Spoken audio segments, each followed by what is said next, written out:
Hey, good evening. Let's go indeed. Hey, Fish, how are you doing? We are 20 sides to every story, and tonight we are playing the next session in our Planescape Turn of Fortune's Wheel campaign. Hey, thanks for the sub. Appreciate that. Yeah, so if you're joining us here, as far as this campaign goes, you're joining us kind of at the tail end of the campaign, but that's okay. You can always jump onto our YouTube channel and see how the heck did we get here. We've got all of the uploads of all the videos, all the actual plays that we do on the channel get uploaded there, so you can always go and check out the archive and see the previous videos of this campaign, or there's all sorts of other stuff that is up on there as well. Oh, look at all these subs coming in. Thank you, Pruno 2000 for the cheer. And Whoa, thanks for the jams, man! Lyra, thank you for the sub. Appreciate that. That's awesome. Yeah, probably right here is maybe a good time to say that this month we're celebrating. Oh, doot doot. The hype train is here. Thank you so much. Appreciate that. You know, I hear that and then I'm like, wait, what? How did he get down here? We are celebrating, though, this month our 7th year anniversary of being a channel and community. So, a couple of things that go along with that. This month, we have turned off the channel points, so you can't redeem rerolls and things like that with your channel points. But what you can do is you could support the charity that we are supporting this month, the Center for Suicide Awareness. We've got a Tiltify link there that you can activate with !7year, or you'll see it pop up from time to time again as the chatbot cycles that message through, or you can just look down below the video feed and there is a what do you call it? A widget, I guess, that you can donate and redeem things for the players, for the DM, for the sake of chaos. You can redeem all sorts of things, and your donation not only maybe serves to entertain us a little bit and add a little something unique to the game, but also goes to a very good cause. We've been supporting the Center for Suicide Awareness since I think we did our first fundraiser for them in, I want to say 2019. So it's been a number of years. You've probably seen the message. They're big. They do a lot of things. They do a lot of education and trainings and awareness around mental health and suicidality. But their big signature thing that they do is they support the Hope Line, which is not exactly a crisis line. It's an emotional support line. So you don't necessarily have to be in crisis to use it. It's a text-based service that has trained counselors that can talk with you and message with you and get you the resources that you need. And so if you ever need to use that, it's a text to Hopeline. It's 741-741. But yeah, appreciate all the support for the fundraiser, and that link is in the chat, or you can check that out below the video feed. And we had a couple of donations come in early, so a couple of them are going to the Vecna campaign, but there's one there for the players to start things out, and they might be doing some gabbing with Shemeshka in a little bit, and we know their track record with social interactions and charisma checks, so they might need it. I don't know, but be that as it may, we're going to get started here in just a moment. I think maybe we'll have our players introduce their characters before we go into what we're walking into here tonight. So I don't have a prompt for you, but if you just want to give us like the quick rundown of who you're playing tonight, that'd be awesome. So why don't we start things off with Isaac? Hey everybody. I am playing Zilloff. Zilloff is currently is a dwarf barbarian, wild magic. He believed he was a blue dragonborn that at one point was a leader of a cult. It was kind of on a path of redemption, but has recently found out that he is a culmination of a series of events that have led him to be a hero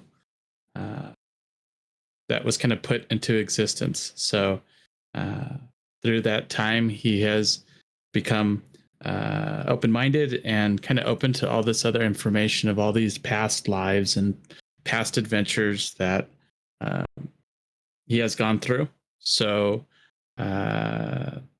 he currently is, I would say, maybe in this predicament, is kind of unsure of what to expect, but he's pretty much preparing himself to probably have to go through the death cycle again.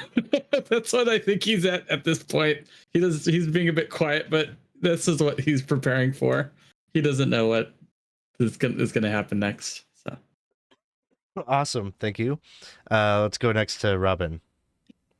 Hi, I'm playing Cerebella Storm, who has been an Orc Wizard for the entire span of this campaign, but originally was a human in Nebraska. This was quite a shock to end up in Sigil. And I feel like Cerebella has grown in some ways, become more of a team player, less likely to run away and abandon the group, but she hasn't reach the acceptance that Zilloff has as far as our role in this process. She's secretly holding on very strongly to the hope that her ego strength will be enough to continue to have her exist as her and not an amalgamation of who knows what. So I don't know. She might be into for some very rude awakenings soon, but that is my Orc Wizard. Awesome. Thank you. Let's go to Dawson. Hi, everybody. I'm Daw, and I'm playing the amorphous being known as Baldwin, who did not start as an amorphous plasmoid fella who does things, but simply as a man before. But that was long in the past. I'm this thing now. And what's going through my head and like my internal standpoint on things is that every passing moments with every passing day of minute, hour, etc. time frame that he's slowly realizing who he is as an individual and key things that help bind together what he is like at his heart and soul, and that is that of a caring person, or at least he likes to think he is. Awesome. Let's go next to Jenna. Hello, I am playing Klak, who is at this point in time a human artificer. They once thought they were a Thri-Kreen warrior, but now they're not 100% sure after the whole iterations and things. He's kind of excited to figure out maybe what he used to be or what he was supposed to be, but he's still kind of similar to last session. He has those kind of similar hesitations where he's like, will I still be me afterwards and all that kind of stuff. But going in now and seeing that Shemeshka is right there, I think more nervousness is taking hold because he's hoping not to run into and that's kind of where he's at right now. All right. Awesome. Let's go next to Lyra. I'm playing Baz, who is currently an Eladrin druid. Baz, it was, I don't know, but if Baz was the most lost character in this party for most of the time. He from what he remembers from his life, what he has a memory of being a human and having a very controlling father and this sort of thing, being told all the time like what he needed to do and what he needed to become. And as he's been going through these these challenges with the party at this point. Nobody nobody's told him what he needed to be this whole time, but now it's like somebody's like telling him that he's this like you said, an amalgamation of all these different all these past lives or past experiences, and I don't know that he really knows what to make of it, but he is pretty sure that he doesn't want anybody telling him what his final destiny is. But he's being pretty, I think, aggressive at this point because he wants to fix some things that he thinks he's done wrong in the past. He wants to go forwards and sort of be better at what it is that we're doing at this point. Awesome. Thank you. So where we are currently, basically, some of it has been alluded to by the characters in their intros here, but our 5 characters here have found themselves caught in a multiversal glitch that has caused a number of them, when they die, to reincarnate as something radically different, but with some memories still retained. And this has been going on, and it had been the mystery of the campaign for them to try to get to the bottom of this, and why is this happening, what is causing it.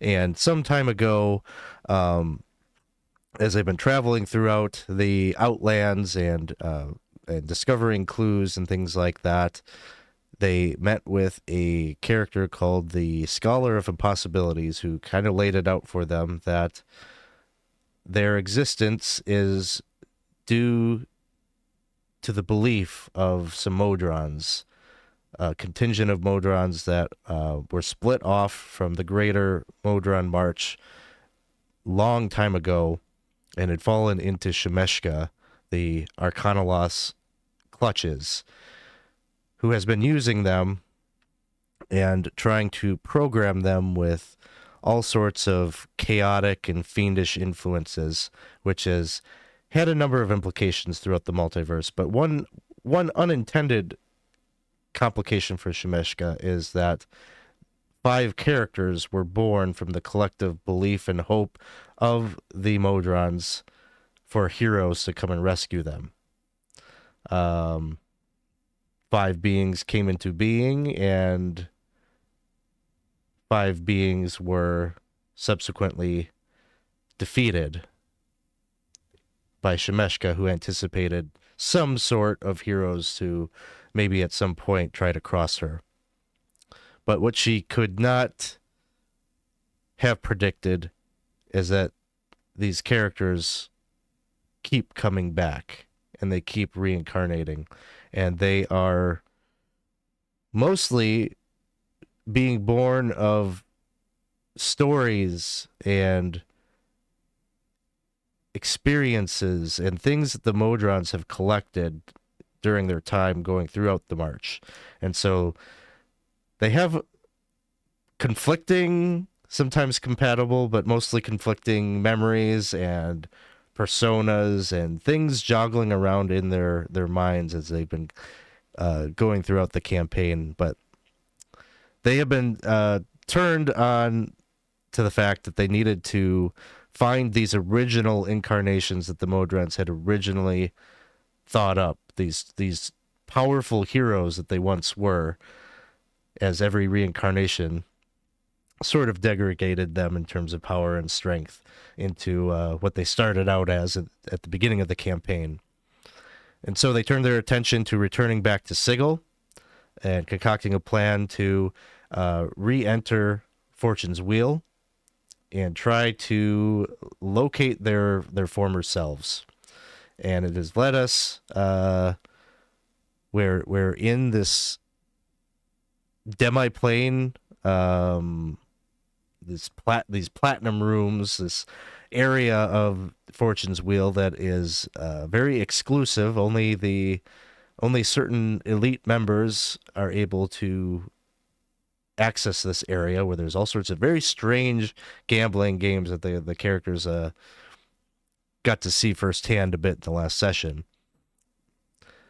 They managed to trip the security, which led to an opening as the security team had left this portal open that has led them into the inner sanctum of Shemeshka's lair. And that is where we ended. I believe Zilloff has just opened this platinum door, which gives sight into a very lavish office that is lots of very colorful, comfortable furniture laid out throughout the room.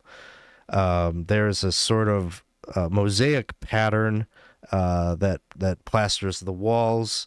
There's sort of a sweet perfume that is on the air. Like everything about this just oozes extravagance and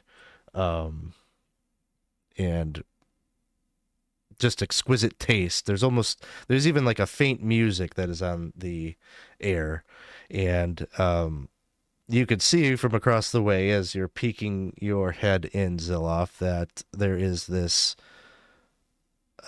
desk standing in the center of the hall, and a familiar red-furred foxy lady in a elegant dress with a tiara with sort of a kind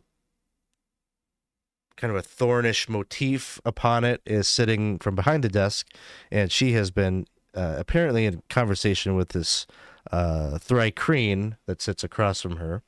She has just recently shooed Mrs. Zephistopheles away as you're the more important matter in front of her, and she can talk hazard pay with her later. So as we begin, she is in front of you. She sees that you have just opened up the door, and she opens with, "Well, it seems that you are all here. May I presume that we can be civil as we try to navigate these troubled waters that are before us? You are undoubtedly angry, and you have every right to be. I deceived you, and I do feel terrible about that.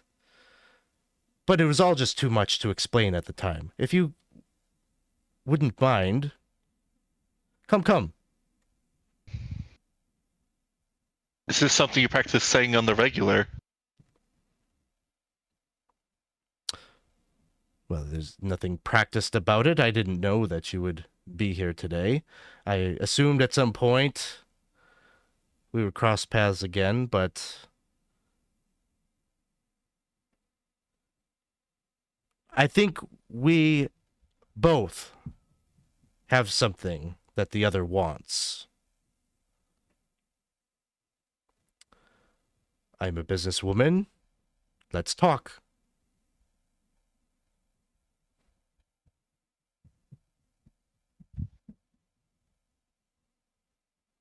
If no one's going to start entering the room, I will begin proceeding forward.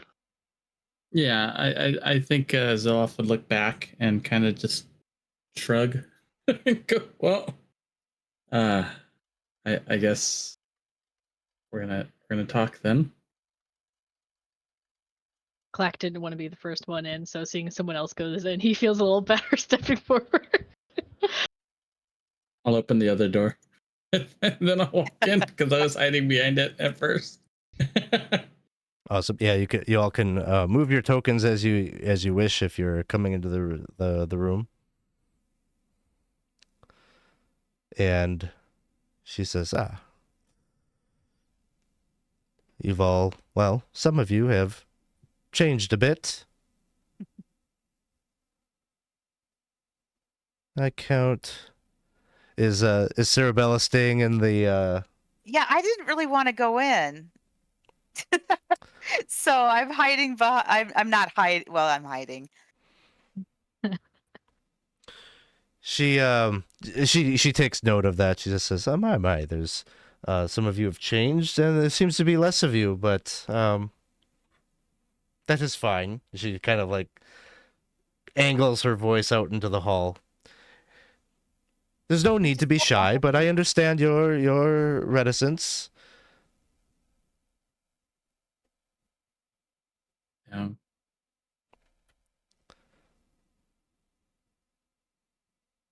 So you say that there's something that we have that you want. Well, of course you have the Mimir. This is the true thing that I was after all along. And you say that you have something that we want. Well, unless I am misunderstanding and you're just here to collect your money. But I think we're long beyond that.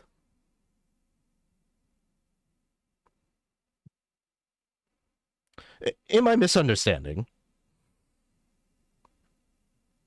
As she's saying this, I want to like gaze around the room quickly and see like what's just around us in this, which seems to be a very, very nice chamber. Yeah, so the mosaics along the wall, there seems to be like the tiling of it, like each little section of mosaic makes up a sort of face, and they're very diverse, like the different species, genders, and all that. But each one seems to have like a gem kind of embedded within the decor somewhere, and so this is all throughout like the entire chamber. You see, I guess on the furniture and such throughout, there does seem to be, I guess, pieces of art, like probably on the western side, maybe where those little circles are. We'll say that those are pedestals that are displaying, like, there's like a finely crafted dagger there, maybe a vase with some very interesting, like, decor from one of the outer planes, and just little pieces of art on display, little trophies that Shemeshka has collected over the years. And on the eastern side, I don't know if you can really see the arrow, but in the alcove, like all the way to the east, there is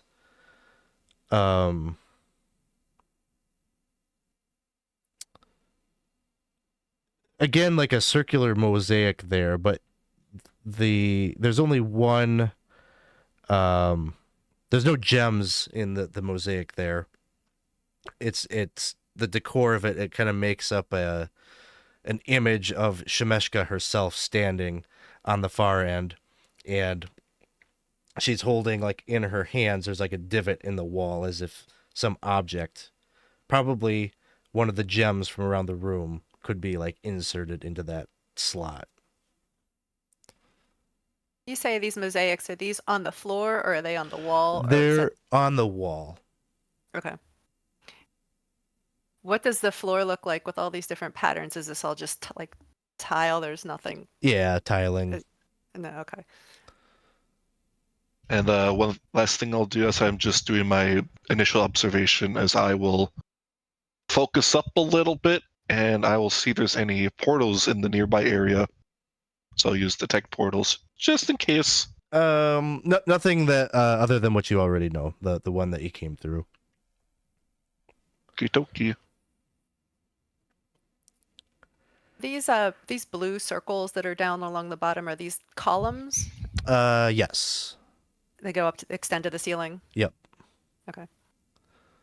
Baz is going to kind of hug one of these as he's kind of looking around, and he's talking to her, but he's not really looking at her. He's kind of taking in the room as he's having this pointless conversation.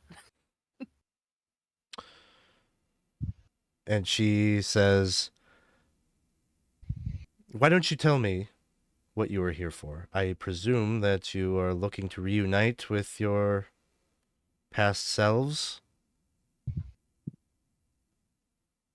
That is what we're looking to do. Okay. Well, now that we're all speaking the same language, perhaps we could start with that. you give me the Mimir, and I can help you with that process.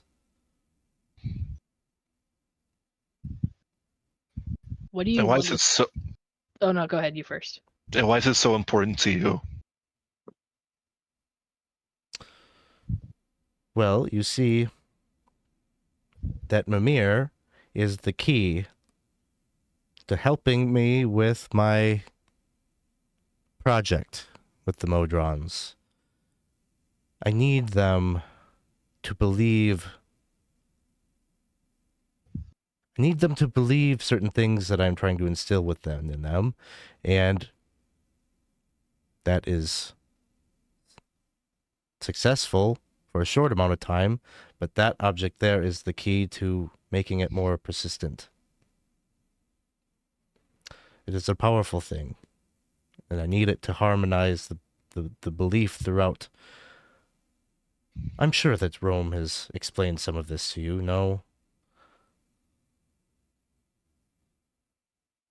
And if you honestly believe just us handing it over to you is for the betterment of whatever you were looking for, your standing, I do not care.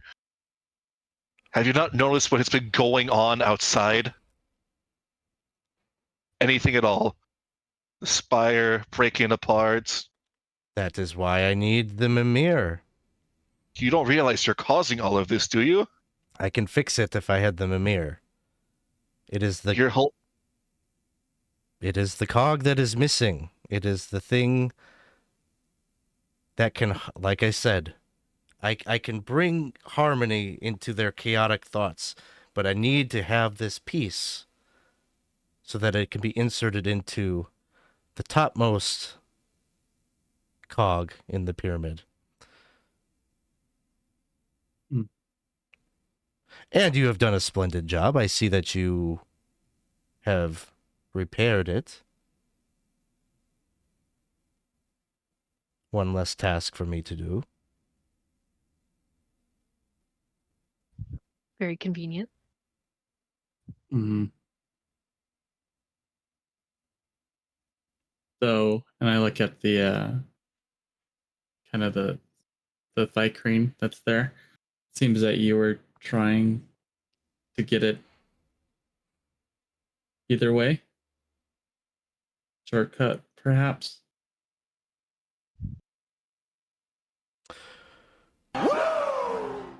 Well, that was a mistake that was made. Hmm. I had no idea that you would bring it directly to me like this.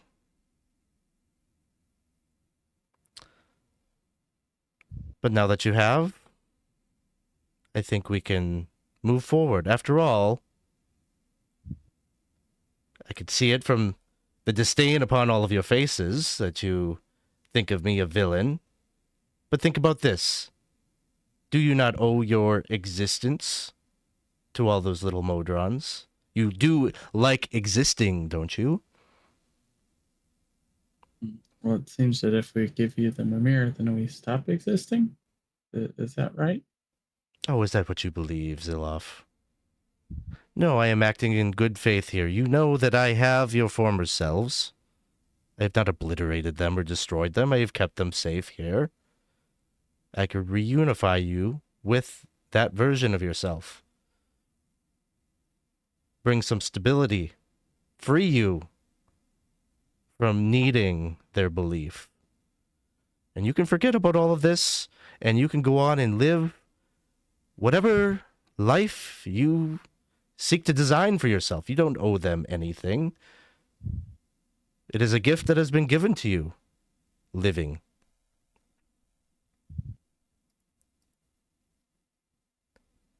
how are we to believe that's with your grand design with what they have with them and us as a concept born from them that we don't just become your puppets afterwards?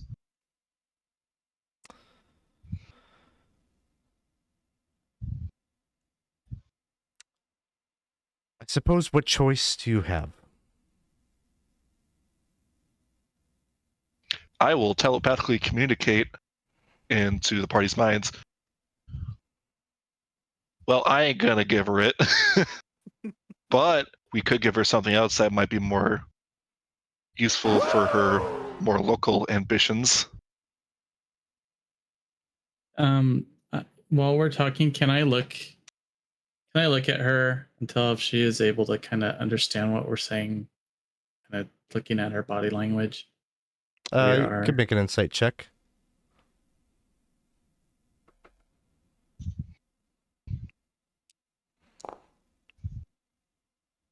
A 5. She's just But has the same curt smile on her face. I agree. I don't want to give this up. Mind message. I don't want to. I didn't go in here planning to give it up. But what are you thinking as an alternative? I'm sure you're already aware. Probably, but remind me. Dead god underneath the spire. Okay.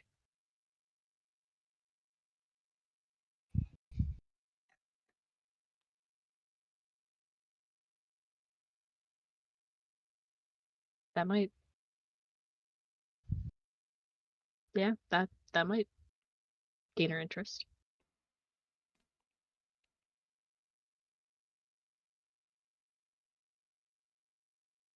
Yep. That's what I say. Telepathically.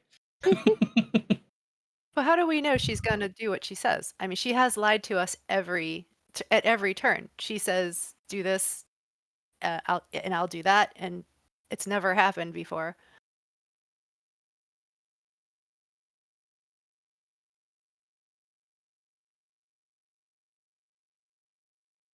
Can't say I know how. Why? And I'll say this out loud to her. Why exactly did you have our true selves? Why are you holding them?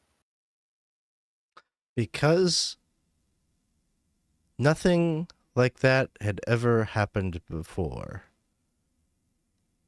To have beings sprout into existence from the Modrons, that was a powerful thing. I wish to study them.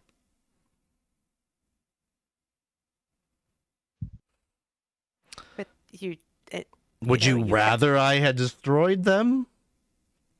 Why would you do that either? I mean, why would you do that? You were opposing me.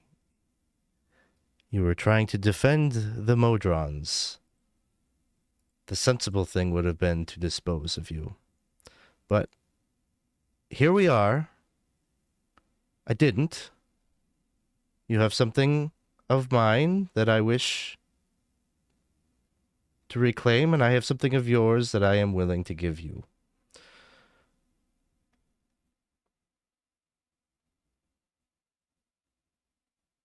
I believe if we're all being frank here, we're worried that if you even, well, if we just give you it, and we know you're just going to teleport away. I mean, this place is a whole creation of your design, is it not? So we'd be a fool to just hand it to you outright. I see.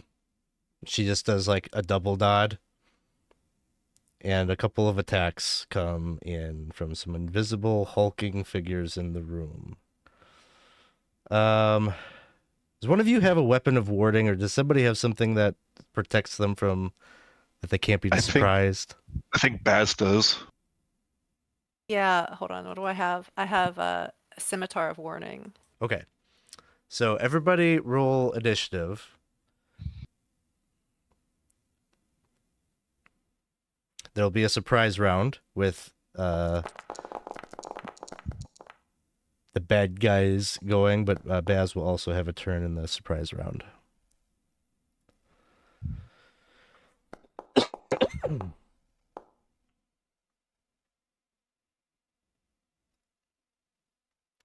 And I thought I'd turned this off.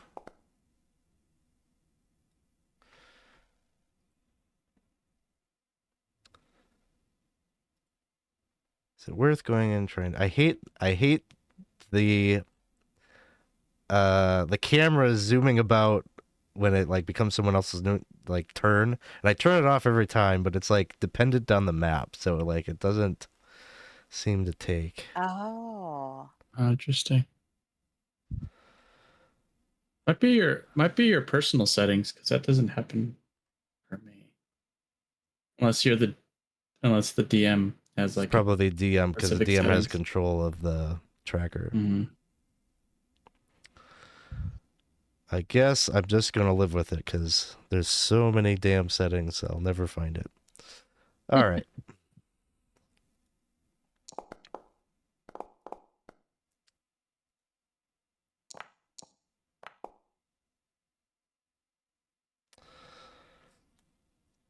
Let's see. Okay.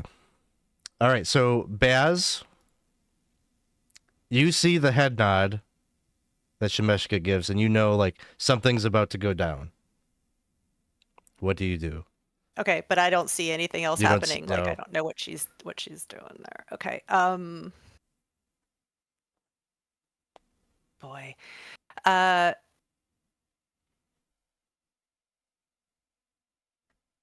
need to like, and so I'm not by anybody or like, because I don't know where they are.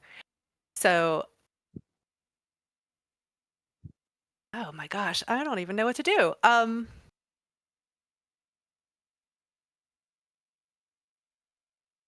man, I'm sorry. I'm trying to think of what to do. I'm not by anybody. I don't know. That's literally me every decision. So I just don't even Yeah, know. being first sucks. I will look at Shemeshka, and I guess the first thing I'll do is just try to like I'm just gonna try to like blast her with my Eldritch Blast, like just as a reaction, because I like, what are you doing, kind of thing. Okay. So I will attack her. And I will miss probably. But that is that's a 14 to hit. Yes, that one misses. And that is a 22 to hit. Hits.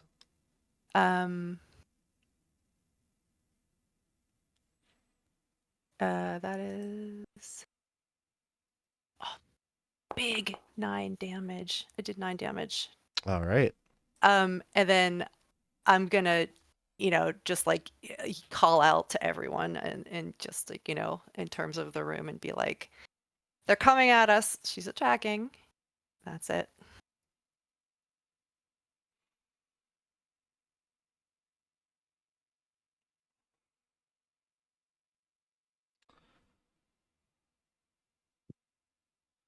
All right. There is a figure.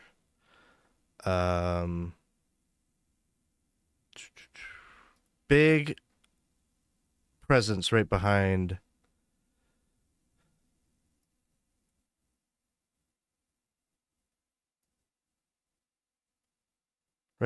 Baldwin.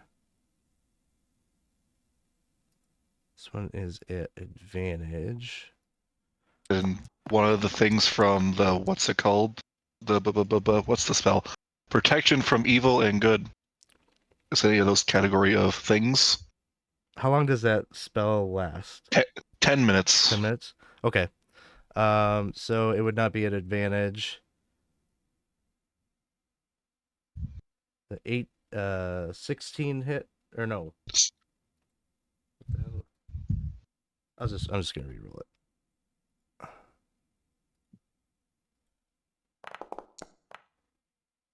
$16. A 16 will miss.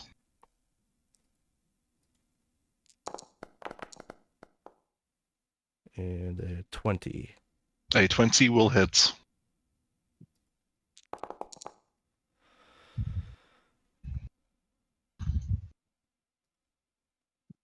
All right. So a total of 6 bludgeoning damage, and what comes into view here is this huge fiendish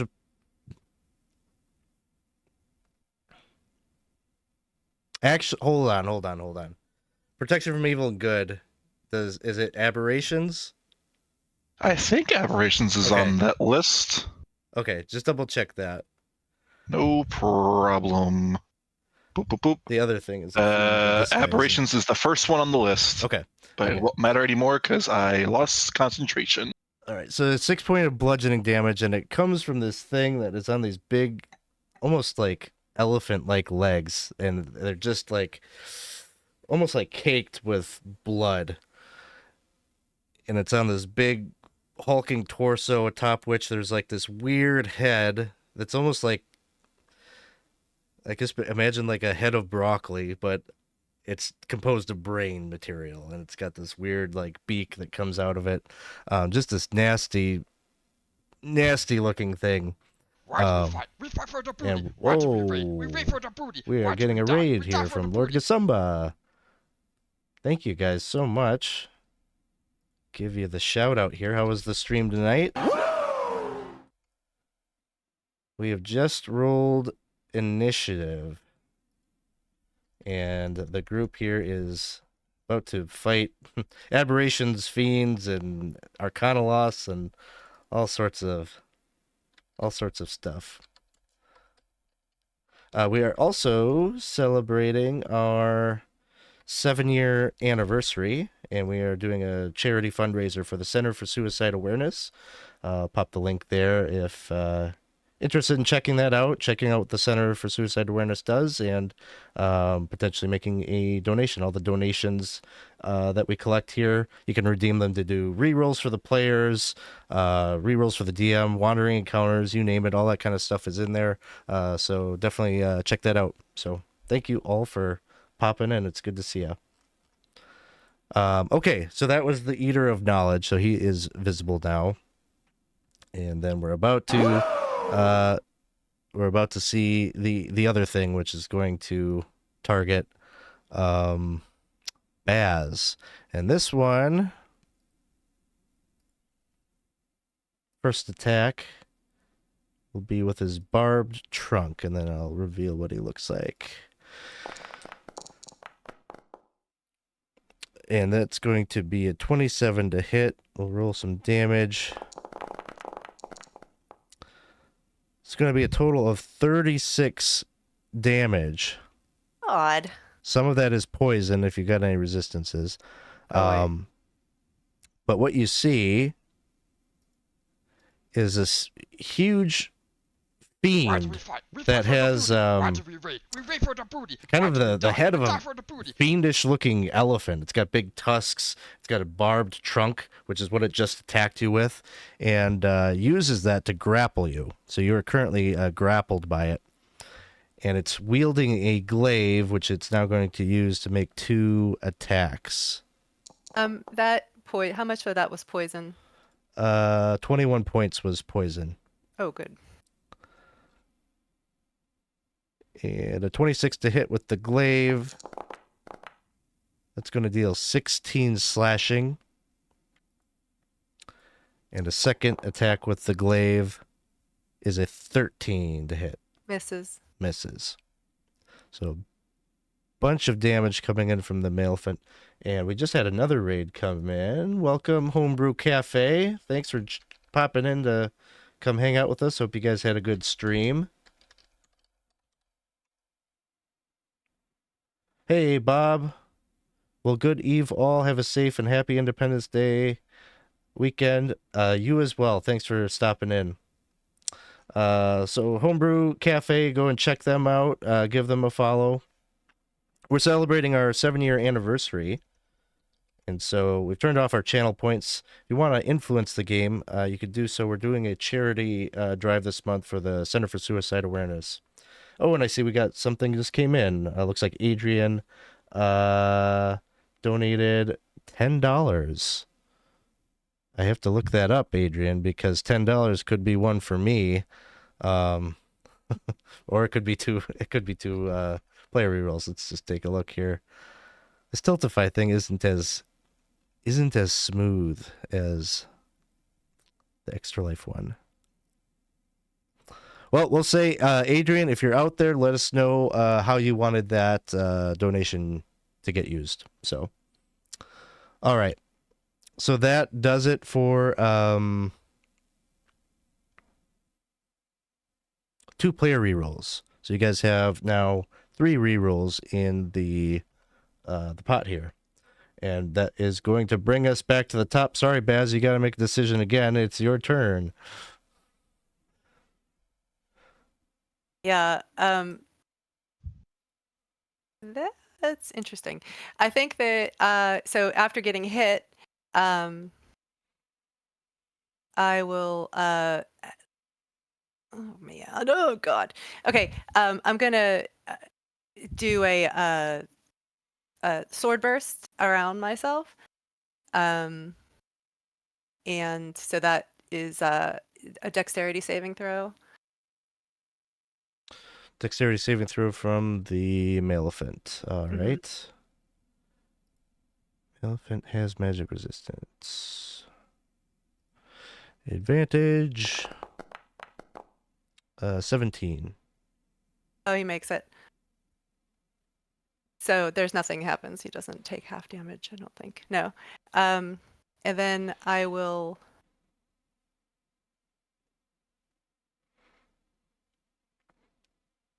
Sorry, let me see if I have bonus action. I am going to I'm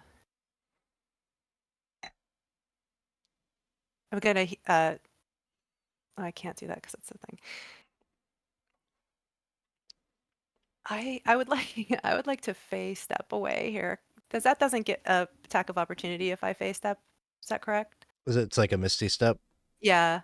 Yeah, no attack of opportunity on something like that. Okay. So and I can move 30 feet, so I will go. I'm just gonna go like over here. And Sounds that good. will end my turn. Shemeshka, who chose not to take an action last turn, just looks over at you, Baz, and gives you a... And she's going to do Arcane Flux. You must make a dexterity saving throw.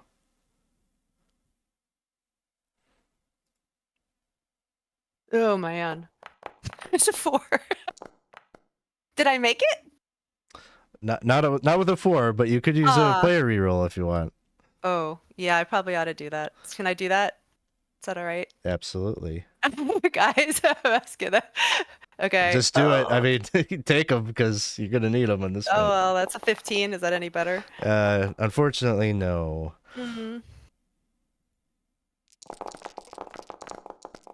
What terrible thing happens to me? Holy cow. 44 Bye. force damage. And you have the incapacitated condition until the end of your next turn. No, I don't because I'm down. Okay, you're incapacitated until potentially you'll still be incapacitated because if you get healing, you'll still be incapacitated from this. So there is that.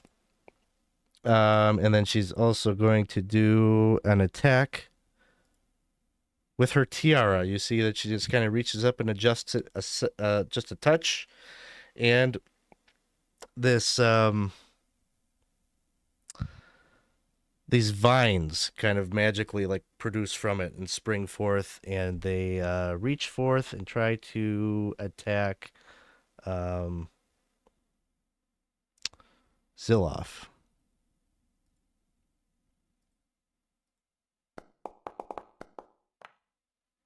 A 23 to hit. That hits.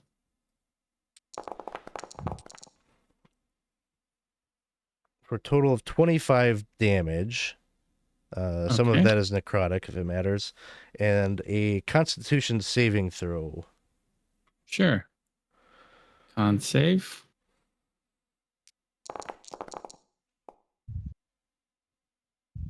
Uh, 14. All right, 14. Okay, so the vines, like when they reach out and lash, they actually like graze and cut deep the thorns right into your calves, and your speed is halved. Ouchie. Question. That last one was a surprise round. So do I have my reaction right now? Or no?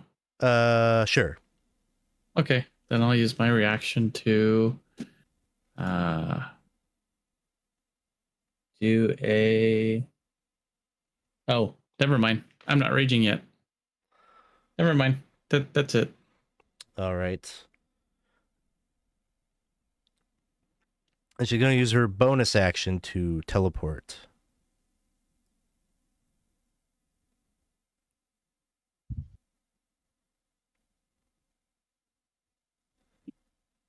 Teleports to right here.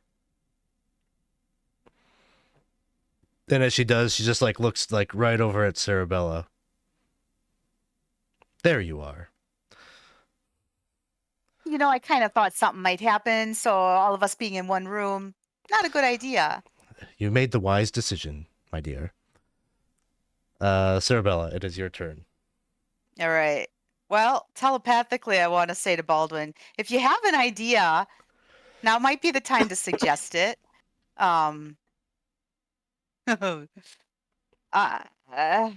Yeah. And then I just don't feel like anything I have is going to be effective. I'm really doubting all my stuff. So, I will walk over this way and touch Clack and cast Greater Invisibility just to see, if that helps. All right. So you have the benefit of greater invisibility, Clack. Although, maybe. I know. It's like, Because- well, there's like all these spells that require throws that I am almost entirely sure they are going to pass and have advantage on, or things that they, like, well, they could probably see invisibility. Like, there's honestly not much that I was. She's going to try to counter doing. it. Okay. And is it a 5th level spell or is it a 4th level spell? It's a 4th level Okay. spell. So she cancels it. Okay. Can I counterspell or counterspell? No, not anymore. Okay. Because they changed the rules on counterspell is now baked in as an action on monsters. It's not like they don't cast it anymore. So Oh, yeah, that's I don't know right. if you It's- remember that. So yeah. I feel like it's really not. I shouldn't have even took it as a spell because there's very few times monsters even cast spells anymore. Yeah. So yeah. it seems so pointless. But all right. So then I'm just going to shut the door. Because maybe then things won't fly at me. I can't shut it when I'm standing in front of it, but there. Oh I'm gonna man. shut the door. It gets worse. What? The caster gains the poison condition until the end of its next turn, for what it's worth. Okay. And then the door gets shut. So you're on the southern side of the door, shutting it and critting Yeah. the barrier there. Just thought I Awesome. would do that. Yeah. That anything else? No. That will bring us to Baldwin. Okay, I got some things to do. First thing I'm going to do, with my bonus action, I'm going to use the ranger ability, Nature's Veil, which turns me invisible until the start of my next turn, if I read it right. And then with my action, I'm going to cast Haste upon myself to just get all the haste stuff. And hopefully, this guy can't see invisible things, so I'm moving right straight towards the Baz. I don't believe that one can. Nope, you're good. And I will, with my hasted action, give them my last healing potion. Thank you. Maybe. Congratulations, you are the recipient of this many hit points. 9. Like, And that is... Go ahead. she's like, can I just stay down? And I'll, while invisible, just zoom right here with the remainder of my movement. And that's it. All right.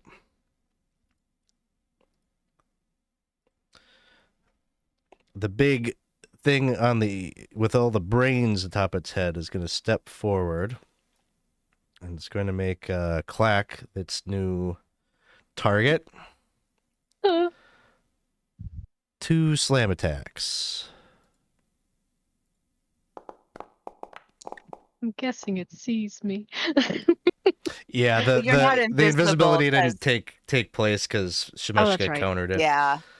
But a 9 will miss, I would assume, and the second Yeah. attack is also not so good, a natural 1.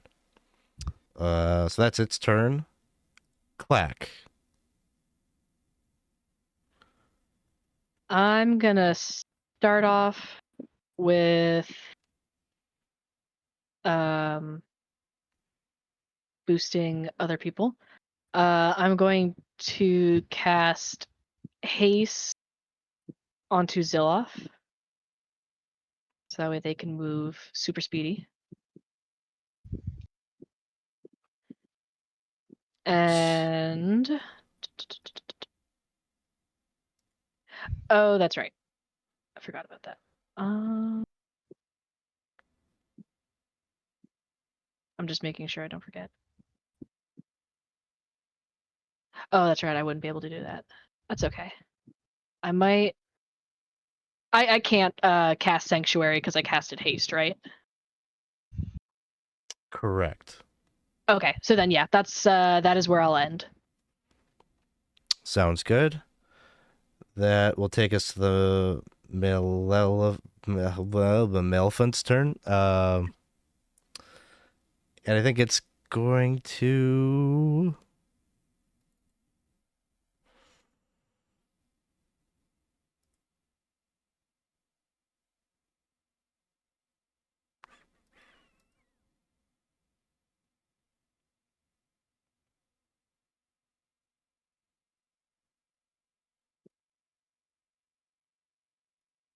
It's going to step up, and it's going to be a big old meanie to Clack as well. Meanie. So it'll attack you with the barbed trunk. Okay. 14. Does not hit. Then it's going to... It doesn't get to grapple you, but it'll attack with the glaive. Does not hit. Does not hit. 19. Does not hit. If I just keep dancing, maybe he still won't hit me. So the big lumbering creatures seem to be not doing so well on landing these hits on Clack. He's fending them off. And Zilloff, it is your turn. Zilloff will telepathically tell Clack, "You need to get out of there." What do you? What do you mean? You need to move. And then I'll get right here in between them, and I will rage. Actually, I'll I could go here. You need to move. That's what I'm telling you. You need to get out of there. Oh, I know. Yeah, you do. The hired help is coming back. Yeah. Okay. Actually, no. I will move there because you could move between me. You can move through me. And I rage. So first we do our Wild Surge, which is an 8. Ooh, might be something good. A bolt of light shoots from my chest. Another creature of your choice that I can see within 30 feet of me must succeed on a con save or take 1d6 radiant damage and be blinded until the start of my next turn. Okay, so we'll go ahead and I think I see eyes over here, so we'll go ahead and have them do that con save. DC. Sorry, I always forget the DC. I believe it's a 16. Yeah, it is a 16. All right, he rolls 27. Okay, so flash a light, though nothing happens either way. We're going to start attacking. And I'm looking at both of these, and this one looks nasty, so we're going to just go ahead and start attacking that one. Here we go. So I believe I get 3 attacks because I'm hasted.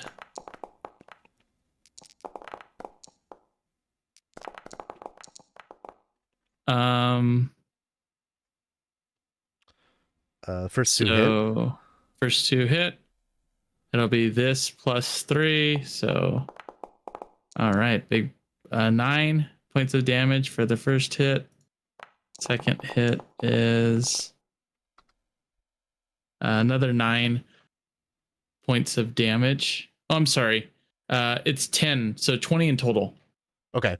Because I have a plus 3 now. I believe that's all I can do.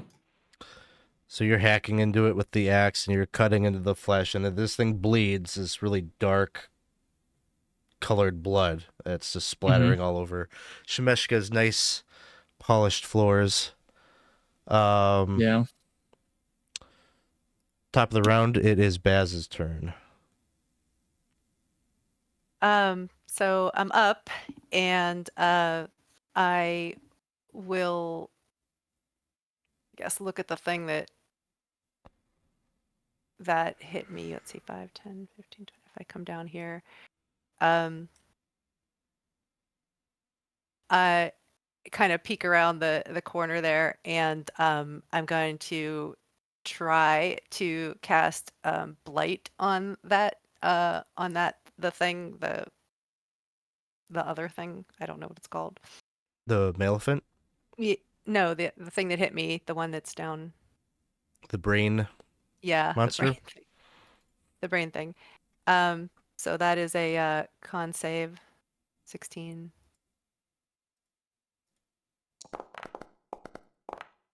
Oh, he gets advantage on that.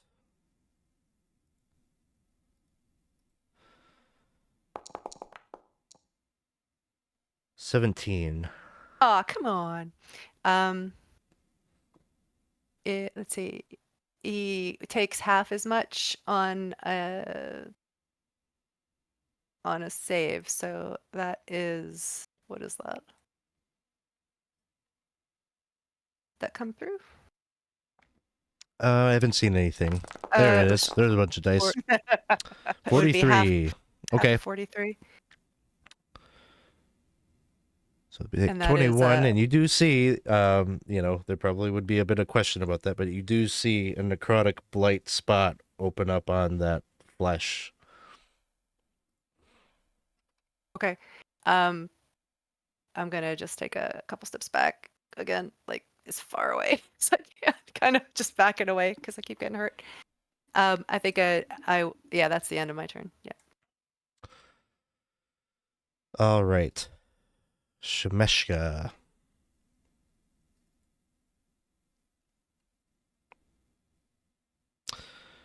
There's a lot of people out there, my dear, that think you are a god. Let's test that theory. She is... Yeah, she's going to use the Arcane Flux ability against dexterity saving throw. All right.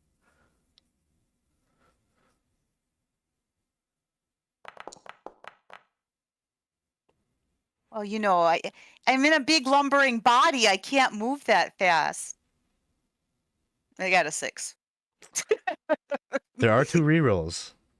Yeah, I have a +1 dexterity. It's probably not going to happen. All right. I'll save it for someone else. 57 force damage. All right. And incapacitated until the end of your next turn. Oh wait, was I incapacitated on that turn? Oh, I'm sorry. Yeah, you were. Okay. So like back it all up. Yeah, I remember what it was. It was 41.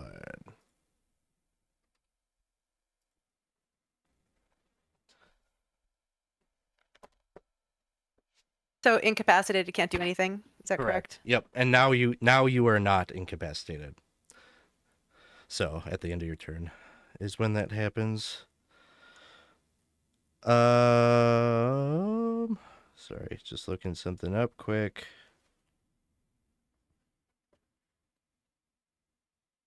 Okay.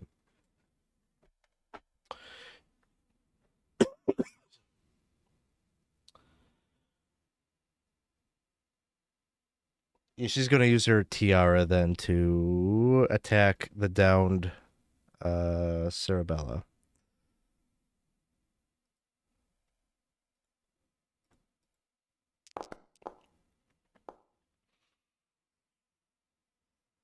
Do I still do a save? Does it matter if I'm incapacitated?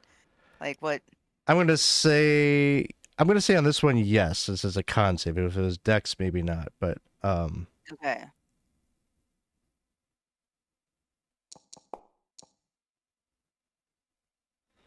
okay. So the speed effect won't apply to you. Yeah. I'm not moving very much anyway. So yeah, the hits, obviously. But the 42 damage. Yeah, and that'll take me down. Aren't you relentless? Yeah, I mean, I do pop back up with 1 hit point, but that would take me down. So I'd still be incapacitated though, just like Baz was.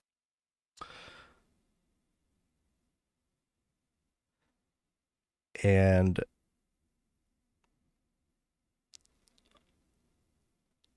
I think she'll stay put right there. Cerebella, it becomes your turn then. And then So I'm 1 hit point, just kind of, all right, that's all I got. at the end of your turn, you kind of come back to and realize that you're all alone with a very powerful fiend. And you Well, could hear I the kind of intentionally did that to try to give Okay. them a chance to do what they're doing in the other room. So that's why I shut the door and stayed in here, just trying to like hold the door while they're fighting in the other room. Yep. So No, not challenging you at all. Just stating Yeah. stating what's going on. Oh yeah. Baldwin. I will go indivisible once more as a bonus action. And big old brainy boy is going to get 3 blasts coming his direction. And hoping on the fact that he didn't hit me the last time means he can't see me. So I should have advantage on these rolls. Big shots. I didn't roll advantage, silly me. So first one is a 25 to hit. That hits. Second is a crit. Third is a 16 to hit. All of them hit. So I will make this easier. I'm just going to roll it all at once. This much. 78 points of piercing damage. Wow. He's still standing, but not barely. With my movement, I don't really know where else to go. I guess I'll just sit in a chair. Sounds good. Kicking back and Bracing myself. Yep. Awesome. It becomes the Eater of Knowledge's turn then.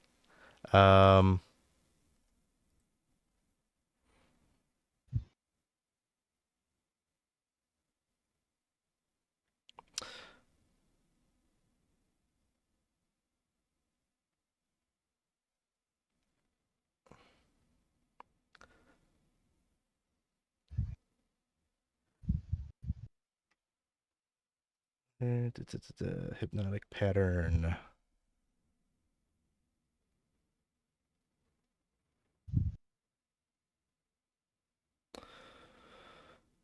It is going to invoke hypnotic pattern.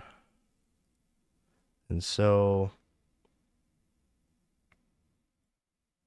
it's going to go right here. So this would affect Klak and Zilloff. It is a wisdom saving throw.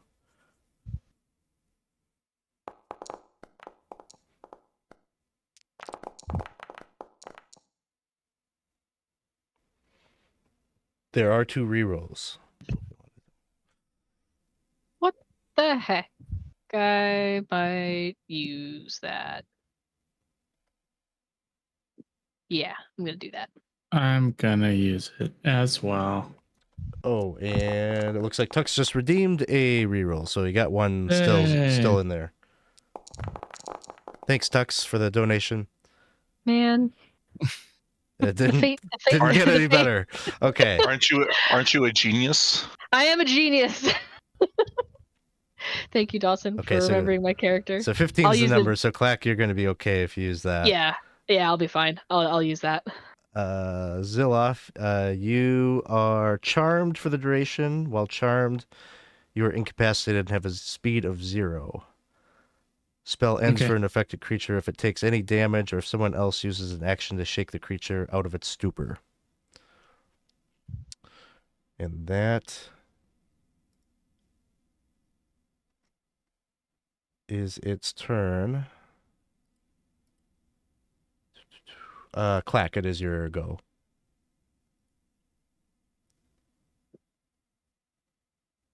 I'm going to use a bonus action to cast Sanctuary on myself. And then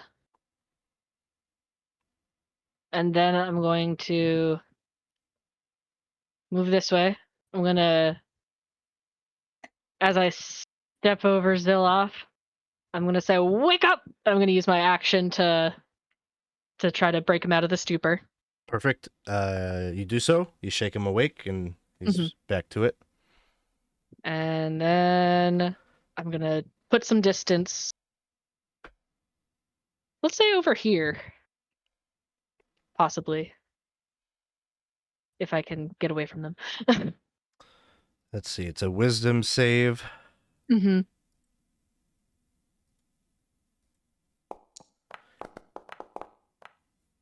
Oh, they just made it. All right. He will take a swat. That 24 will to hit. And 12 points of bludgeoning damage. And the male elephant will try with the barbed trunk. He's got to do a wisdom save first.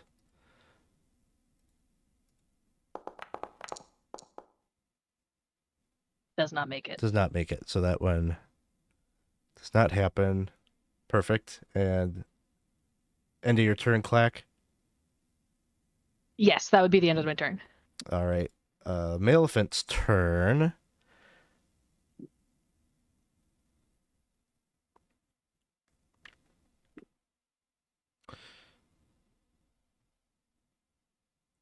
And he is going to... That's not the male elephant.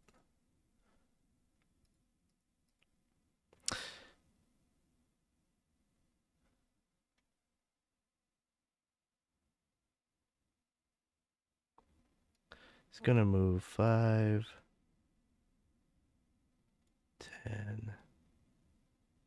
He's going to move right there, and he turns to look over in the direction of Clack and Baz, and his trunk kind of elongates and projects out and dispels this foul gas that fills a 60-foot cone.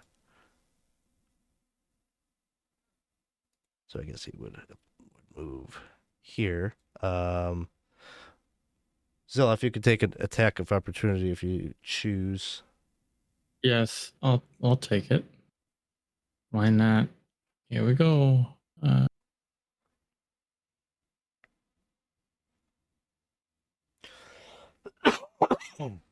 That show up. Let me try it again. That's a hit. 24.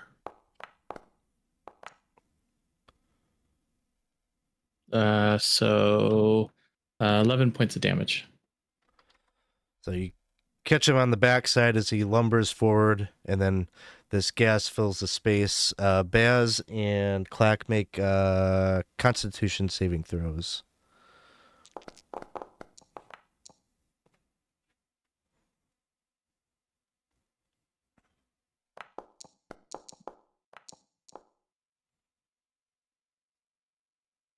Here is the poison damage. 44 poison damage. I am immune to poison. Ooh. So then you Thank take no damage. Still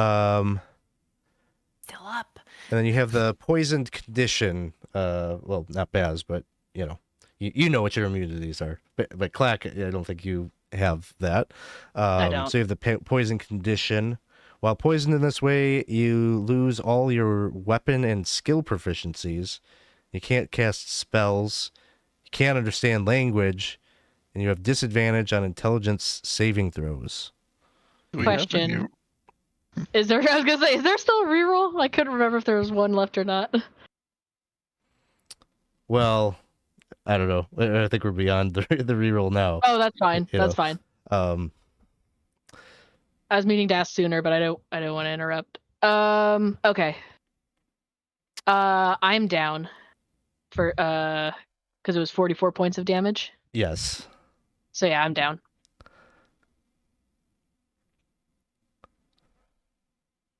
So just you still have this poison condition if you pop up. So at the end of your turns, you get to remake the saving throw to try to kick it. Okay. All right. So that is the Maleficent's turn, and then it is Zilloff's turn. All right. I don't think I have haste anymore. Mm-mm.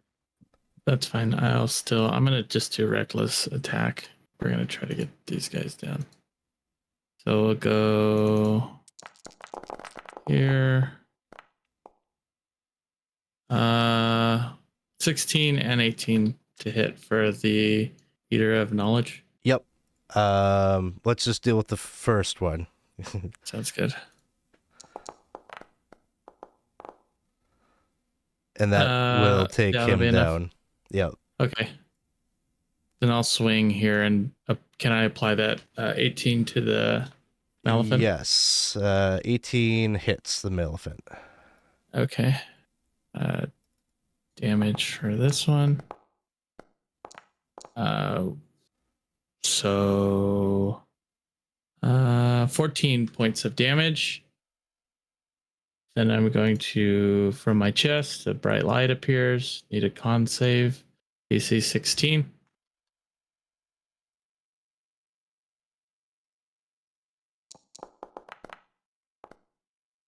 That makes it. Okay. That is it. Start of the round, Baz. Okay, to be clear, what is Clack's condition? Are they down? But they're not? Down, poisoned, Yep. bad. So Yeah. they need to get up first and then try to get rid of the poison. Is that correct? Is that right? They have to. Yeah. On her turn, she'll be making saving throws versus the poison. Yeah. Versus the poison, or to come back up, or both. I don't understand. The poison. So, like, does a healing potion help you right now? That's what I'm wondering. A healing potion would deliver hit points, which would bring her back to consciousness. Yes. Okay, so yeah. Okay, so I'll use my action to shove a healing potion in your throat. Like and that. While you're rolling that, looks like Fisher G, $5 from Fisher G. Thank you so much. Another player re-roll to the pot here. Thank you.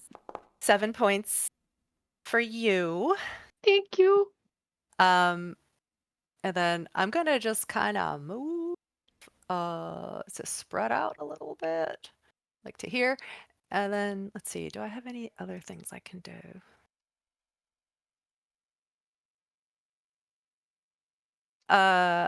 I think I will actually healing word myself on that for my Seems bonus fair. action. And that's gonna be 6 points for me, but something. That will end my turn. If I could get like a solid round in, I would be really happy. All right. Well, that'll bring us to Shemeshka.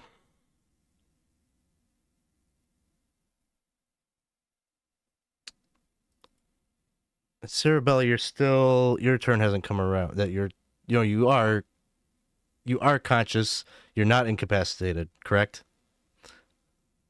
Well, yeah, I have 1 hit point. 1 hit point. I feel that's going to change very soon. The Yeah, maybe. order hasn't really been helpful to me to No. be able to do much, but yeah. But yeah, Um, I have 1 hit point. I'm conscious for the next second or so. yeah.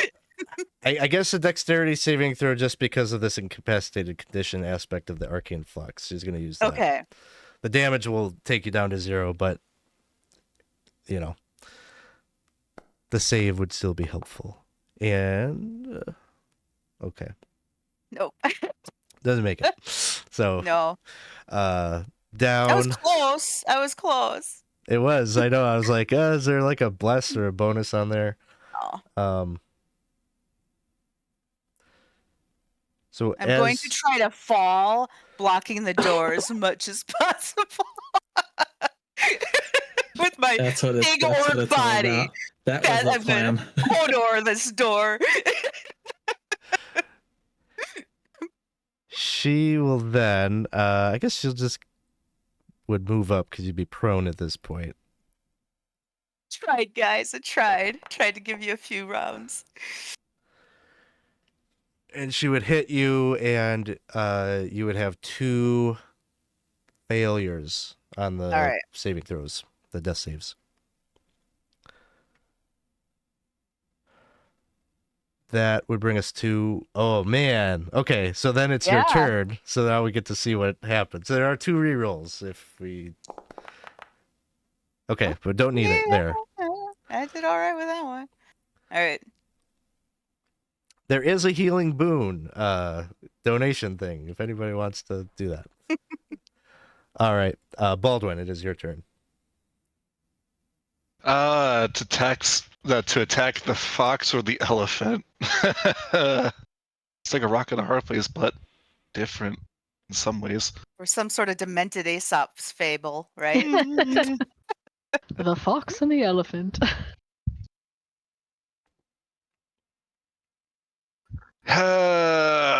This I don't know. There's one threat that's currently present that's affecting more people. Whole Charlie problem issue. I will go invisible once again. Line up this way and fire 3 times at the elephant dude. Can he see me? You're invisible. This I am guy invisible. cannot see you. I really want to go out there and help, but No, make my sacrifice worth it, Baldwin. Take down the elephant. first one, 23 to hit. Hits. Second is a 21 to hit. Third is a 25 to hit for this much damage. Come on, go that button. This button. For 68 points of piercing damage.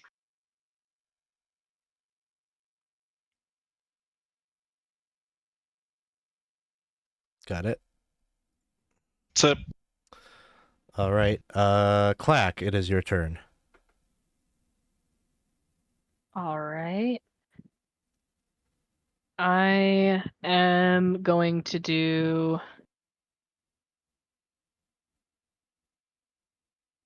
I'm going to stand up and then run over there. And then I'm going to just do classic magic missile. It's 1, 2, 2. 3, and I believe level 1, so that is it. So 4, 6, 9 points of force damage. All right. 3 missiles hit the elephant. Mhm. Still up. And then it becomes its turn.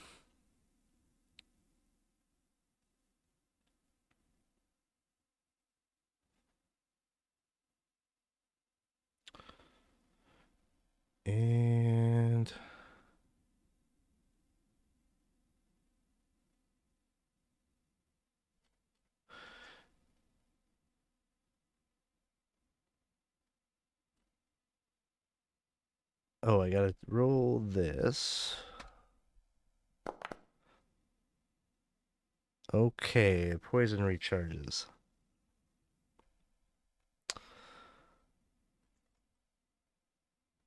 So he's going to use that feature again, the mind poison.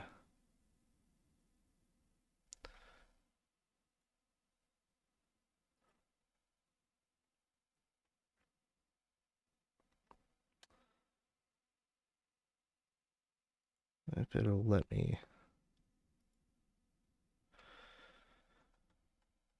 One second.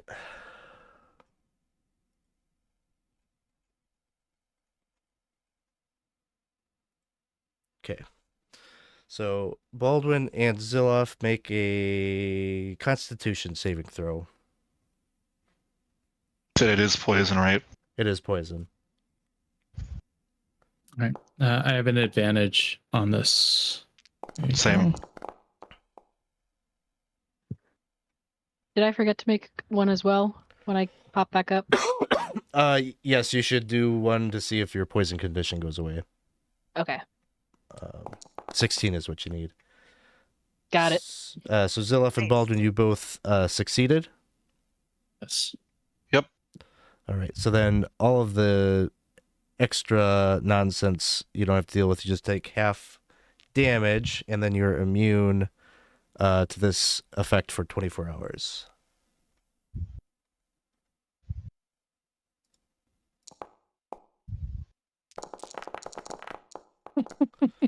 All right. So not terrible. So then half would be 11 points of poison. That's And good. since I am a plasmoid, I'm also resistant to poison, so I think it's just 5. Oh, that's right. I'm resistant as well. Sweet. And then it becomes Zilloff's turn.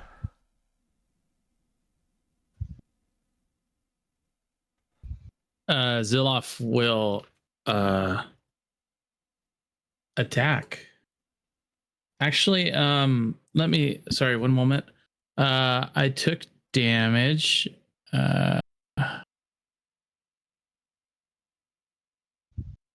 So as my reaction before that, I am going to use that unstable backlash before my turn against this creature. So see if I could cheese a little bit of extra out of it. I need to see what it is. A 2. Oh, I get to teleport 30 feet to an unoccupied space until my rage ends as a bonus action. So I would have been able to teleport 30 feet, but I don't want to teleport 30 feet that I can see. So I'm going to stay right here. Now it's my action. Rage, and I am going to attack twice. Boop, boop.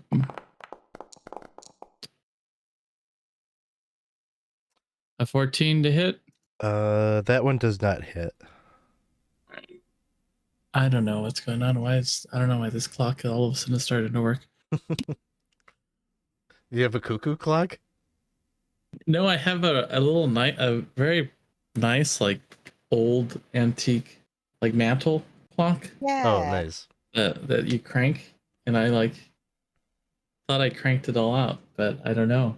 It started all. It hasn't. It's in the Holly spirit. It hasn't worked for like half a year. I've had it not working for half a year on purpose, so I didn't have to hear it. But I don't know. Anyway, sorry. Oh, that was great, and that's firework. We are going to go ahead, and I should have done this before, but no, I'm not going to do that. I'm just going to attack. There we go. That hits. All right. Damage. Big damage this time. I just know it. Wow. 9 points of magical damage. Bingo, boom, bam. The marks of the battle are all up and down the body of the Maleficent, but he's still up.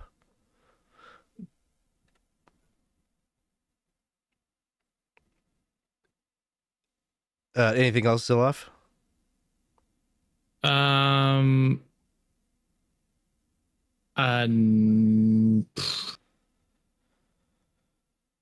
gonna just circle around this direction.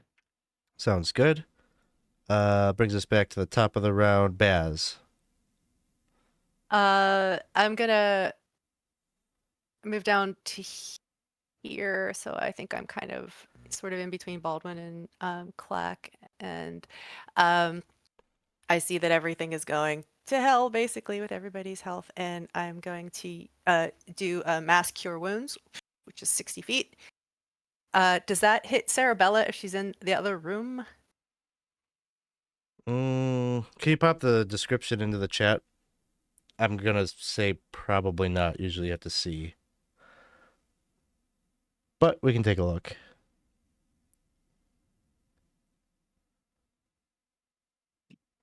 Crap, I don't.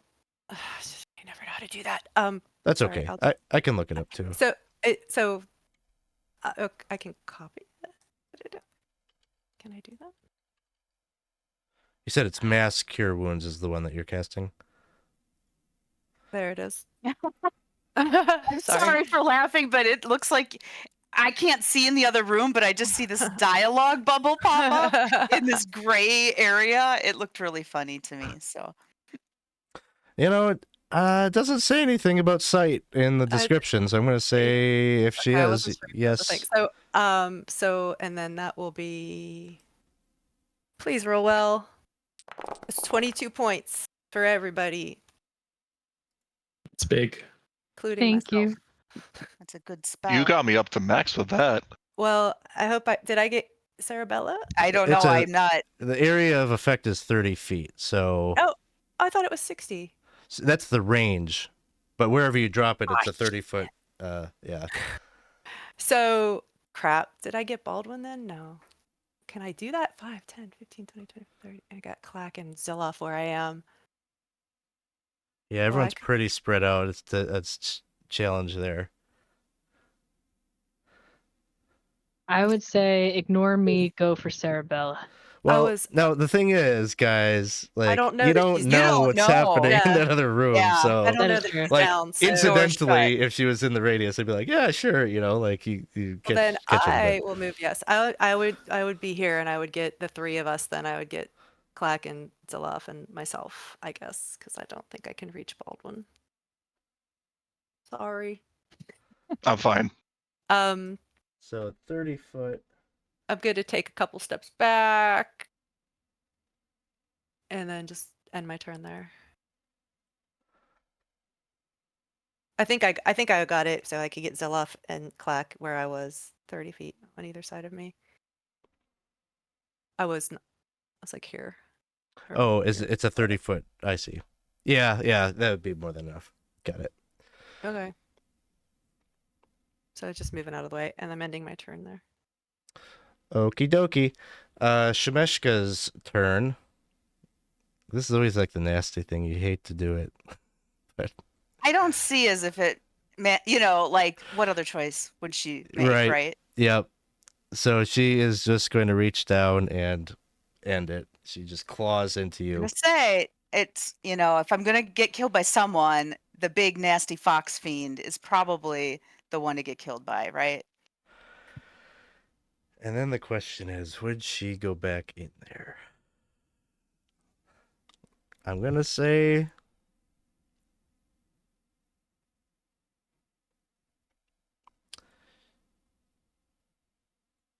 I got to get my right tool on here. She's going to step up after having just done the deed. The door opens, and Baldwin probably sees it, that Cerebella is just laid out on the floor, her throat slashed open from the fiendish claws on Shemeshka.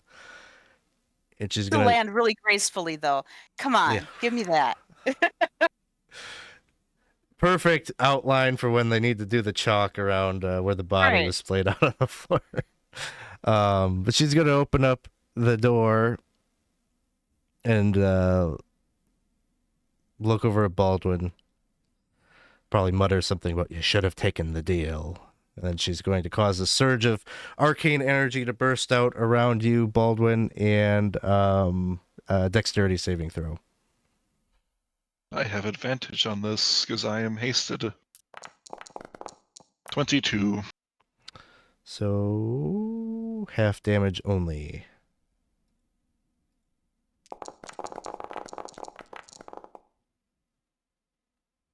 So 19 points. I gotta make the check.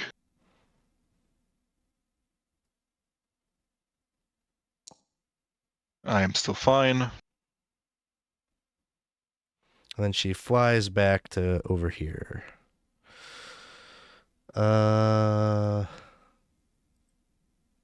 Cerebella and then Baldwin.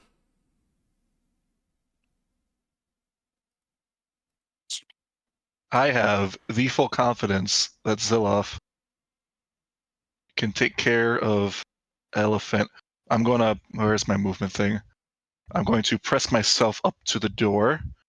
With my action, my hasted action, I will hide. So I will attempt a stealth check. 15 to hide against Shemeshka. She sees you. It's fine. I'll peek out. I will mark her with Planar Warrior and fire twice. And because I feel so inspired by Cerebella's sacrifice in this moment, I will use my inspiration to get advantage on the first roll. And we'll go big for both shots. So first one is that 20 was right there. That would have been a good story beat. It could be. First one misses. Could use a reroll. Yes. Well, Yes, we will. you could, Do and it. you will. We will. 24 to hit. Hits. This will be force damage, so I'm giving her a taste of her own medicine, the meaty, for 23 points. Second shot. 10. Another reroll. No. All right. And with my Uber movement, I'm going to tuck behind the wall there. Sounds Oh. good. Pillar. Clack. I'm gonna Now you're focus still on the, poisoned? Nope. Okay.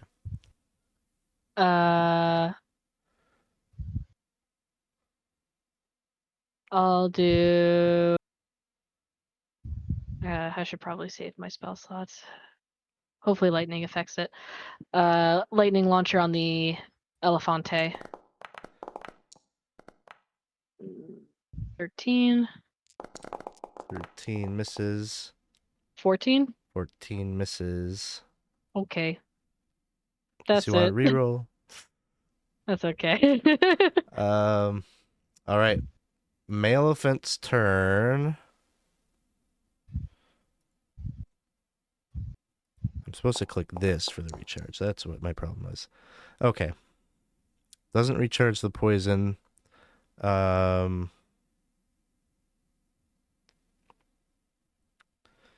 Is going to deal with the immediate threat in front of him and use his attacks on Zilloff. So, Trunk.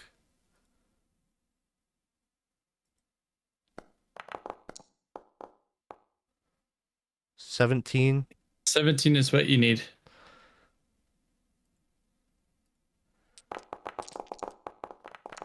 Some of this is poison. I think you said you had resistance to that. Yeah. Well, you have resistance to all of it, right? It'd be half, yeah. So it'd just be halved. And then you were grappled. Cool. Oh, and restrained. I did miss that the first time.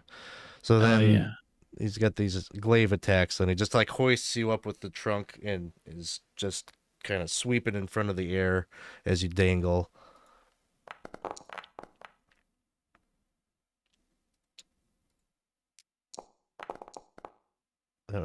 Total is 15 slashing. Okay. And that one's a crit. So then half of 17. And then it is your turn.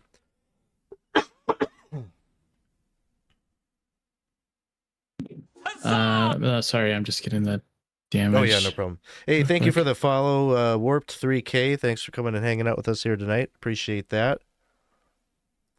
We are doing a fundraiser this month to celebrate our 7 years of a channel, and so we are raising money to support the Center for Suicide Awareness. So you check out the link there. Got your donations can redeem rerolls for both players and DM, wandering encounters, healing boons would probably be very welcome right now. So you can check all that stuff out. Thanks for stopping by. So bonus action, that's why I didn't use it, but bonus action. Oh, great, it's still going. Sorry. It's beautiful. It's really pretty, but I don't want it right now.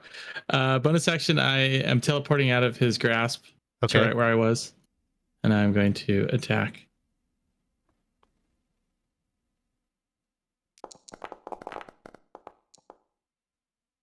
Hit. The first one. The first one doesn't, right? A 14. 14 does not. Sorry, okay. I only saw the second one. Oh, that's great damage right there. 10 points of damage. All right. And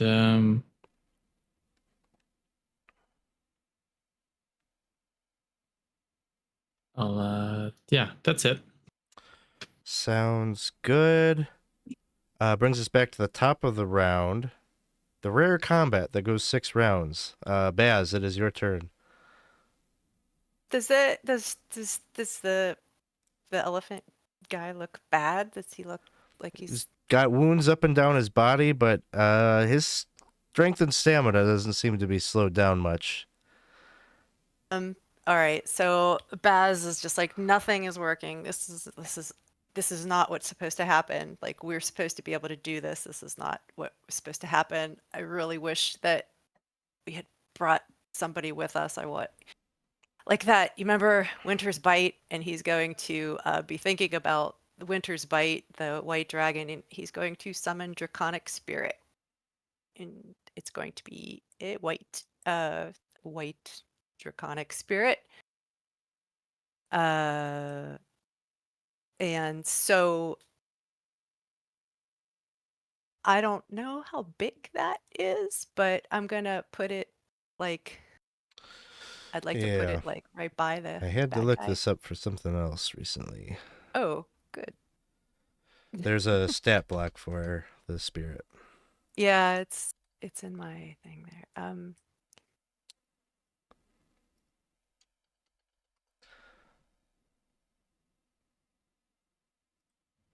So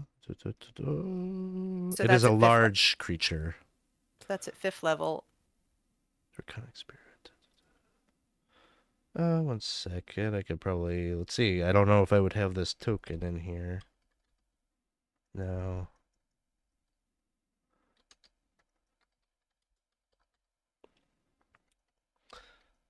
This will work.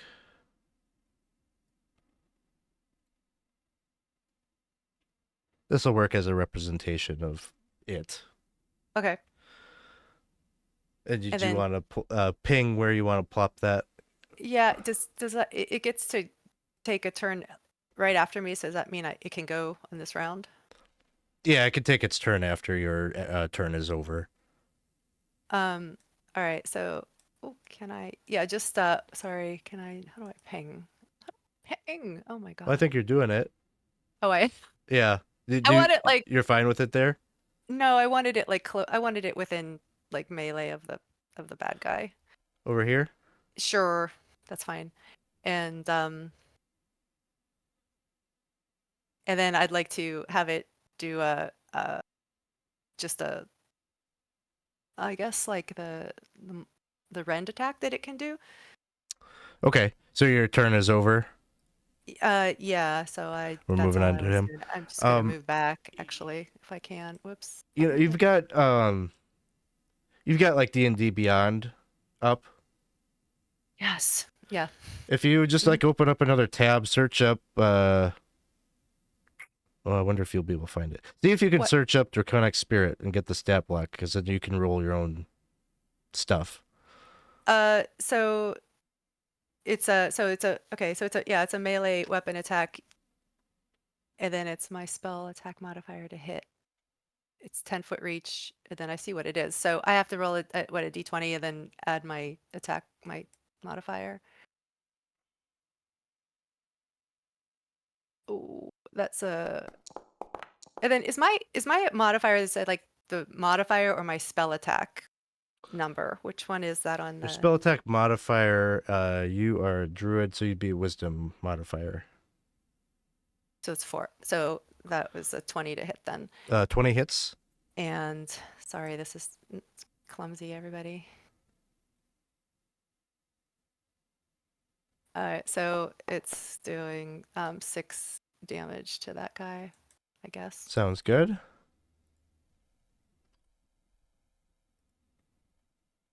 That's it.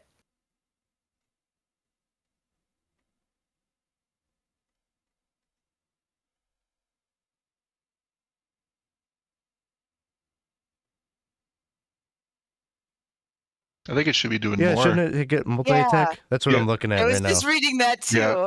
Yeah. You use your spell attack to hit, and then you have multi attack, and then the level you cast that is also additional damage it does too.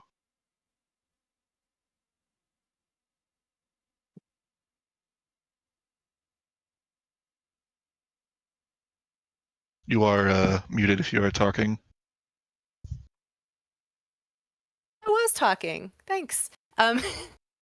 So I did the spell attack. I mean, I did the melee weapon attack, and then it was the hit is plus 1d6 plus 4, which I rolled, plus the spell's level.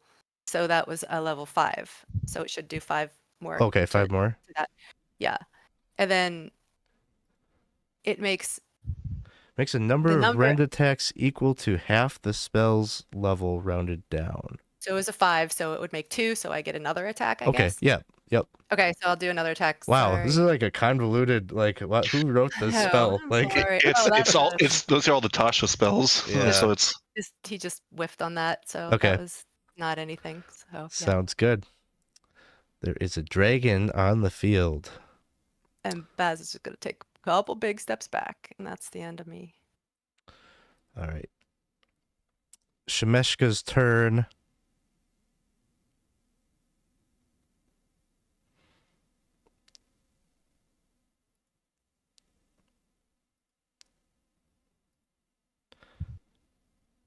I guess none of you can currently see her, can you? I can.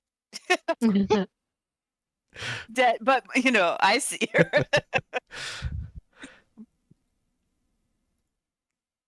All right. Shemeshka takes her turn. Cerebella down. Baldwin. me. Big elephant dude, huh? I will use my last thing of being invisible and fire at him 3 times. Let's see. Where is my stuff? There's so many pages. This button. First one. 18 to hit. That hits. Second will hit. Third will crit. Okay. I'm going to let you handle all that damage, but I'm going to rewind real quick because I realize I want to know something about Cerebella. The Modrons would be currently thinking up some new person for you to be. Who would that be?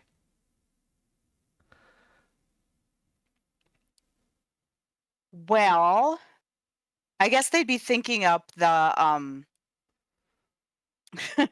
another big creature, like a bugbear sized creature who is able to, maybe deliver some stirring speeches or some musical inspiration. So it would be a bugbear bard is the creature I have in mind. Awesome. All right, Baldwin, what 63 points. So go ahead and tell me about this series of shots that you ring off against the elephant. I imagine I've been peppering this guy several times already. It's just like hole after hole keeps appearing, and probably one just goes right through the back and out the front, and he just slumps forward. Yeah, and this one in particular, it's like flesh kind of burns away and just dissolves into this dust. At the conclusion of that, as its body drops to the floor and it becomes nothing, there's no remnants of it on the ground other than maybe the blood and such that is probably stained the floor. But at this point, you are out of initiative. Because as you look around out that door, you'll notice that Shemeshka is not there. Just Cerebella's body on the floor.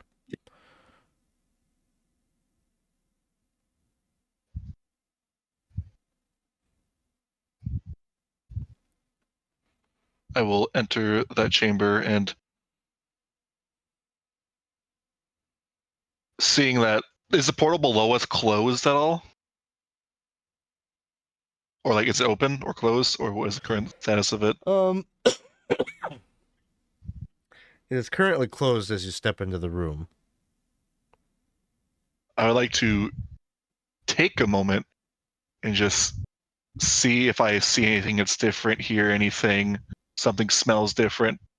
Just trying to get a bearing of my surroundings. Maybe there's just like a little faint smell of like sulfur on the air that pretty quickly like diminishes. Like the after effect of a spell or something that transpired here. Looking about, I mean, you see the floating orb that is above the fountain. Other than that, it's more or less kind of a glorified antechamber for. You can imagine people wait here as they wait to speak and have audience with Shemeshka. But as you're checking things out, is there anything immediately, Zilloff, Klak, Baz, anything that the three of you are doing in this next minute, I'll say? I would like to go to Cerebella and, just sort of understand that they're gone and just kind of like sort of lay her out like in a more peaceful way, depending on how, and just kind of have a reflection on like that, she's been around for this whole time, and just probably say that to the party, that she was with us this whole time. This didn't go the way it was supposed to. And then I'm gonna look over at that fountain that is there with the thing on top, the floating thing on top of it. And I don't know if you'll let me do it, but I would just shape water and just freeze that thing so that the water stops moving, and I'm just irritated with the whole situation. Okay. Are you paying attention to the sphere at all? Well, yeah, I was actually hoping that if I did something to the water, maybe the sphere would just fall down and crack or something like that, but I don't. Okay. Yeah, you freeze the water. It doesn't really seem to have any effect on the orb, which is still, flashing through different rooms and giving a visual on different areas of the Fortune's wheel. If I look at it, do I see us? You don't see you, but if you're spending concerted effort looking at it, you would notice that it would at some point give a glimpse at the floor of the main hall of Fortune's Wheel, the public area, and Shemeshka is there, snapping fingers and gesturing towards the big wheel, and you can see some of the like tiefling rent-a-cop security guards are kind of sluggishly like moving into position, just like kind of creating like a perimeter around the wheel. And I'll just be like, guys, it looks like they're coming or something. And I think that my instinct would be to pull Cerebella's body into the big office area. And Okay. I want to run over to the, you said over here there was that strange wall with the hole in it. And I just want to kind of like see if I can, what is it? Like, what is it? Does it look like something fits in there? Sure. I'm gonna go to some of the others. That was a lot in a minute. So, Okay. Zilloff, Clack, anything from the two of you? I probably would have instead of sat just a quick little word about Cerebella.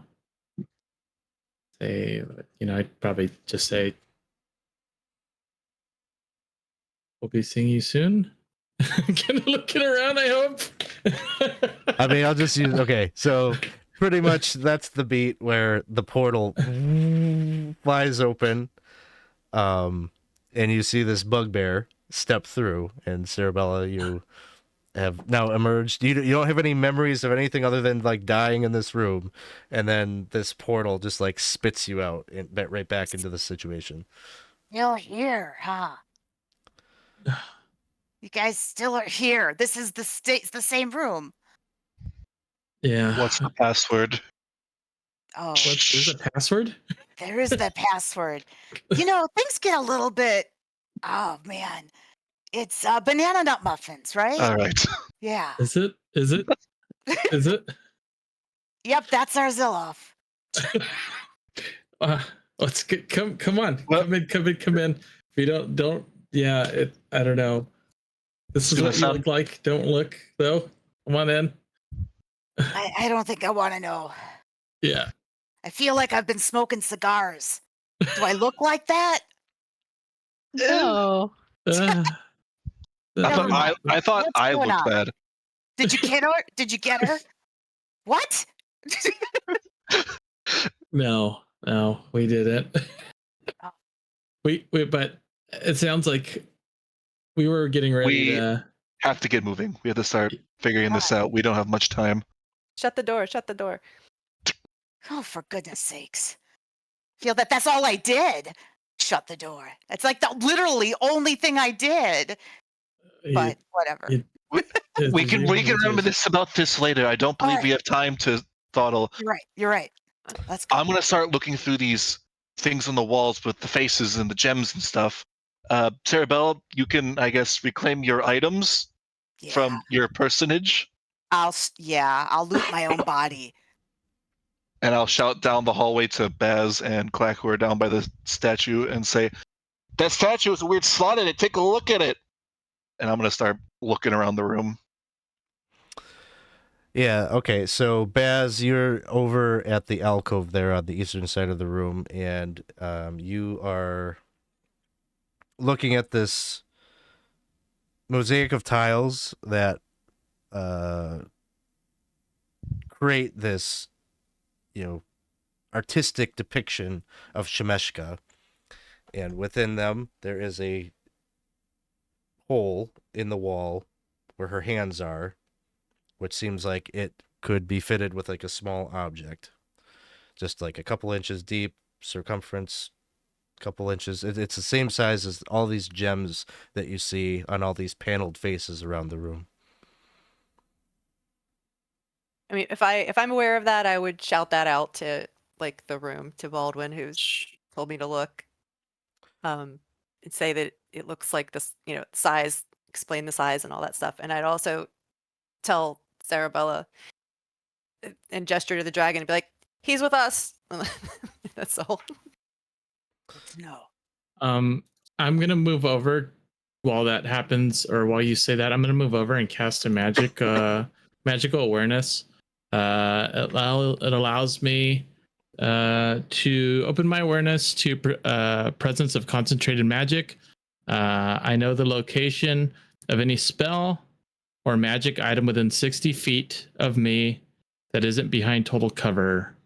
When you sense the spell, you learn which school of magic it belongs to. So I'm going over close enough to try to get all those gems to see if one stands out. So a couple of things. There is within the room a dagger of venom in one of her drawers. There is a suit of demon armor on a stand at the western side of the chamber. And there is an instrument of the bards, a harp, that is on one of the pedestals, the display art display pillar, and that's a magical item as well. I guess as far as the gems go, yes, they are magical. They are more or less infused with what kind of magic? Conjuration magic? Okay. Sorry. Maybe I'd say abjuration. Abjuration magic. And Baldwin, you're looking around and you're looking at these different mosaics, and basically each of these mosaics depicts this tortured face, but there are 5 that you will note that do not have their gems. What the faces look like, you would tell me. I don't know what they look like, but you get the idea. But they are missing their gems.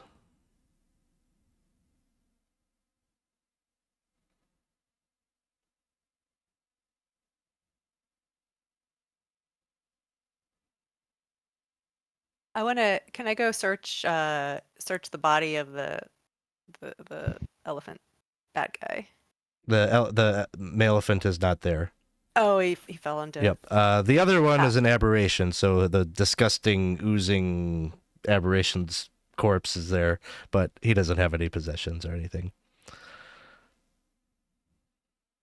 I might dig around to see where, probably in the desk to start, to see if she for some reason has any gems that might fit in any of those slots in there. No gems. You'll find the dagger if that has not been collected already. The dagger of venom. It's a dagger of venom. Do you want it? No, go. I'll just hang on to it. You never know when you're gonna need to gamble with the magic item. I will say there's also a small box that has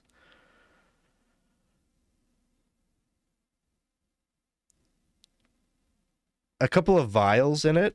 We'll say the box, like, it opens up, no lock or anything. But then it's got kind of like this little insert that like allows it to hold vials, and there's like, like little holes that just hold the vials upright. There's 3 vials. It has this like white silvery powder in it. Is there a way to, like, I guess, examine and like try to like suss out what it might be? Let's say an Arcana check. Okay. You have no idea. It's glitter. She's got a lot of glitter in here. Drugs. It's drugs. Well, I guess I will collect the other 2 magic items just to have, and kind of say a harp and I guess armor. But I don't. That harp's really pretty. I kind of, I bet I could play that harp. Maybe. Oh, Maybe I okay. should take the harp. Oh, maybe. Okay, here you go. Yeah. Well, Thanks. Those things were at the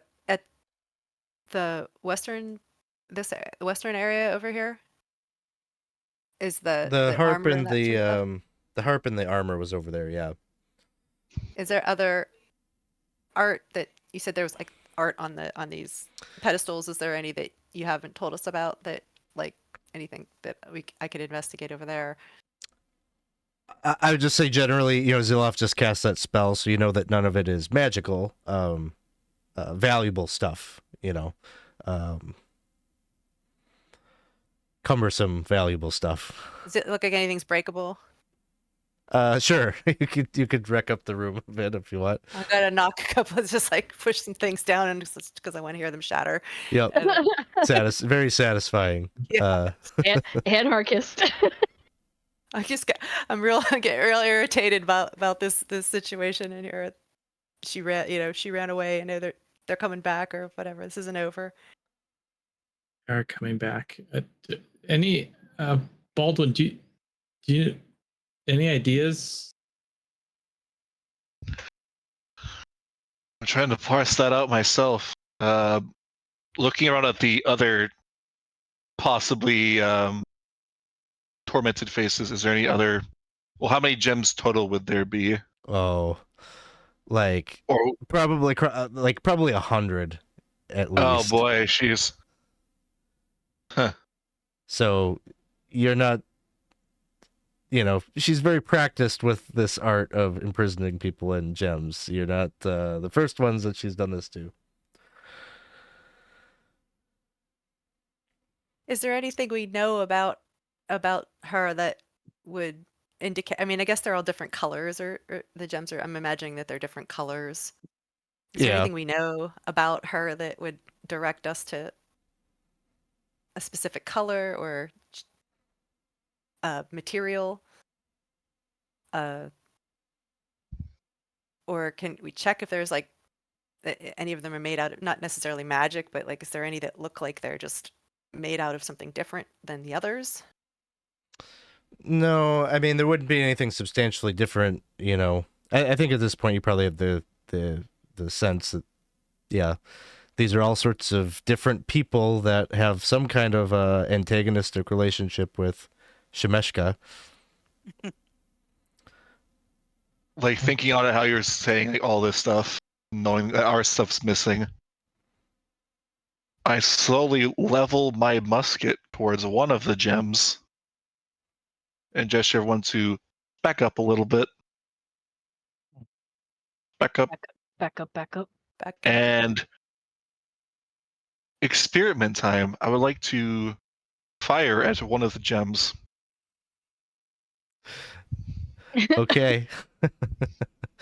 You take a shot and it shatters, and that guy's dead.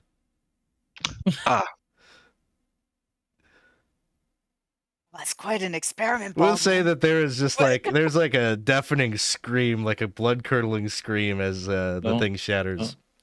Don't do that And what happened? again. I know you know. Trust me, I'm not proud of it myself, but better to. I think at that point, Mrs. Zephistopheles is like, ah! She's just letting him fly out of the room and I gets was stuck. gonna ask, has she been there like the whole time? Yeah, she was like cowering, behind some of the furniture or whatever. But I think hearing the gunshot now and knowing that you're the ones that killed her husband and firing off shots, like it's too much. Ah! She flies down into the antechamber, but the portal is not open, and so she's just like, ah! How do I get out? How do I get out? Well, there's one way. I mean, but never mind. What? Never mind. All right. There's always my way. No, no, you're fine. Don't worry. Anyway, so you think the gems, right? Is that what you're thinking? How do we unwrap them? What do you guys know, right? Well, the gems are missing from the pictures, right? So don't So we there- need the gems? We need to find them? Yes. Hmm? Yeah.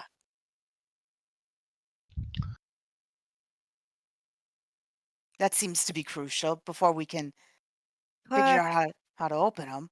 Clark, ask the Mimir if the Mimir has ever seen this before. Good call. Sorry, someone asked a question, so I was like, I missed everything. Mimir, how do we? What is the required gem for the Shemeshka statue? What? You are asking very What are the specific gems? questions. You're What are right. these gems? I need to broaden What are my these search gems, results. Mimir? What are these gems? It doesn't have information about this room. Nope. He shoves it away. He shoves it away. Oh, can I investigate the? Actually, do I have? Did I get? I hope I didn't get rid of that spell. I got rid of that spell. All right, that's not helpful. Can I examine the crystals on the some of the crystals on the wall?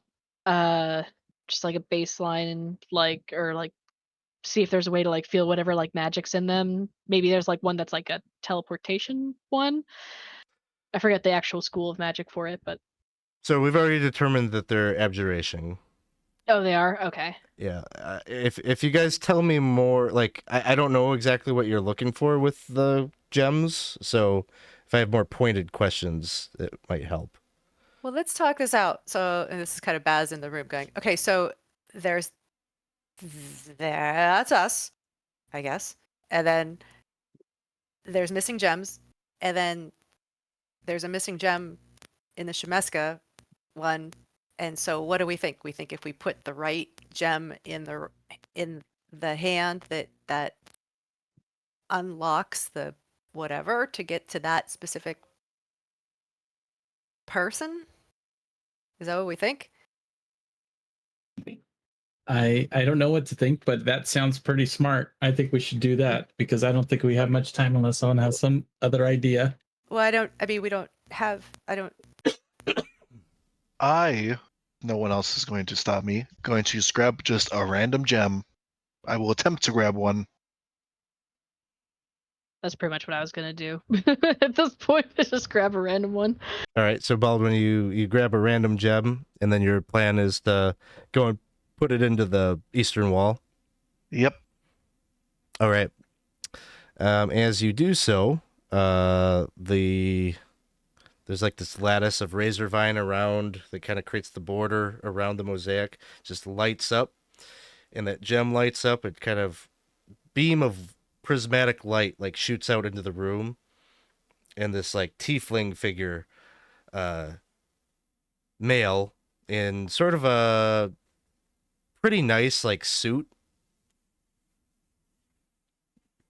fitted, tailored. He shows up into the room, and he just hands all over, almost like he can't believe that this is real, that he's materialized here. And he's like, yeah, am I free? Shemeshka, is she here? Look. Does he look like the picture on the wall? The thing on the wall is Shemeshka. I mean, where he took the gem from. Oh, yes. It would look, it would be his portrait, so Baz is essentially, doing one of within these. that tile. And so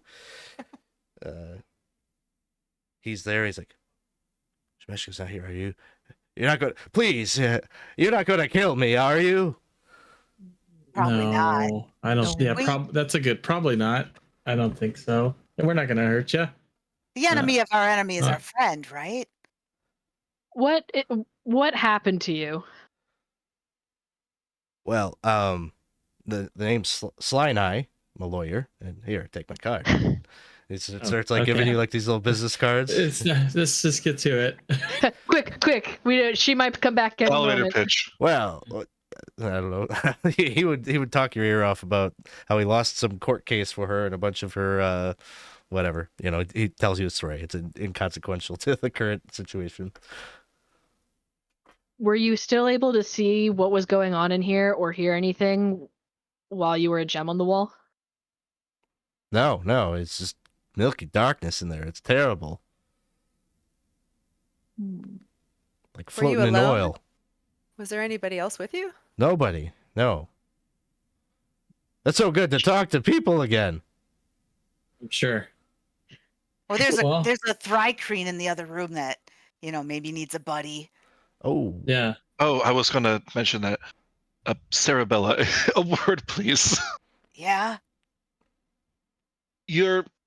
I was gonna do it, but I believe she wouldn't respond well to me. I am, the one who put down her husband and all. But you're a more friendly face, and I think Oh, I have a friendly face? a friendlier, newer face. Okay.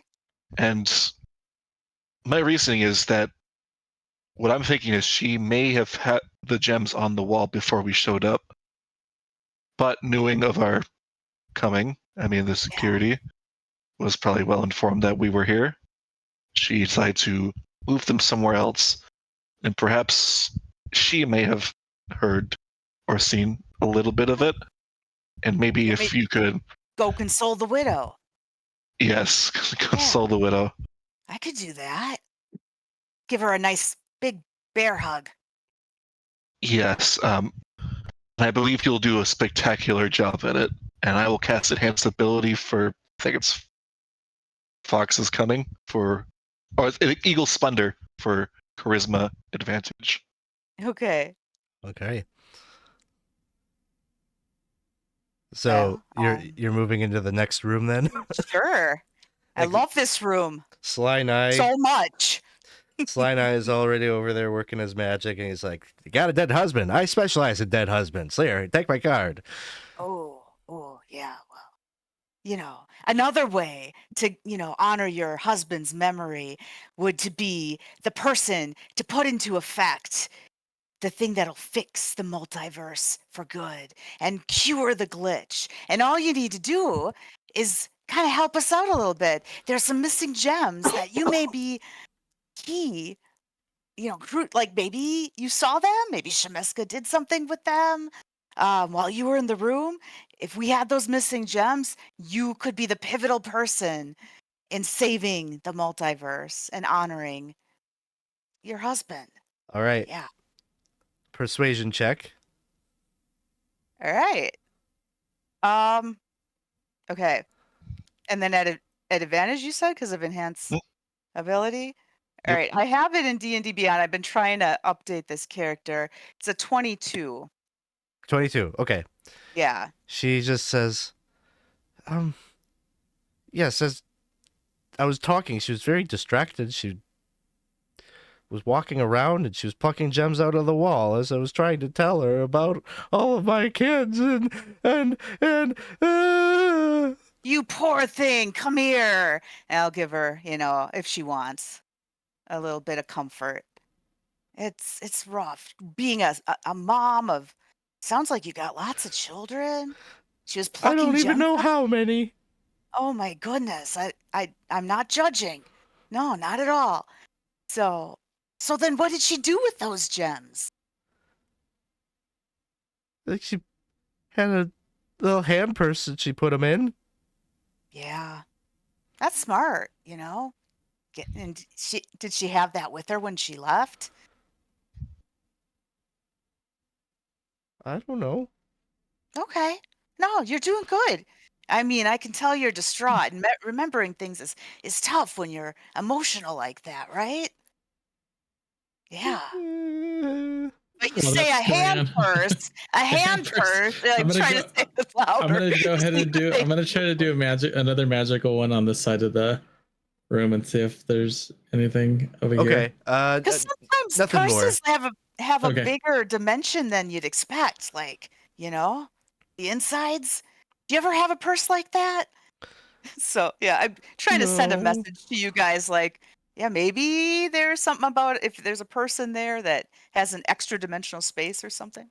Who knows? I think right here the entire room shakes, and it is like a booming quake that it feels like this whole room was just picked up and shaken about a bit, and there are large cracks that have opened up on the floor. Like some of those mosaics and the gems themselves have shattered and are falling off of the walls. It had impact. She wouldn't be shutting down this dimension, would she? Or do you think that was something else?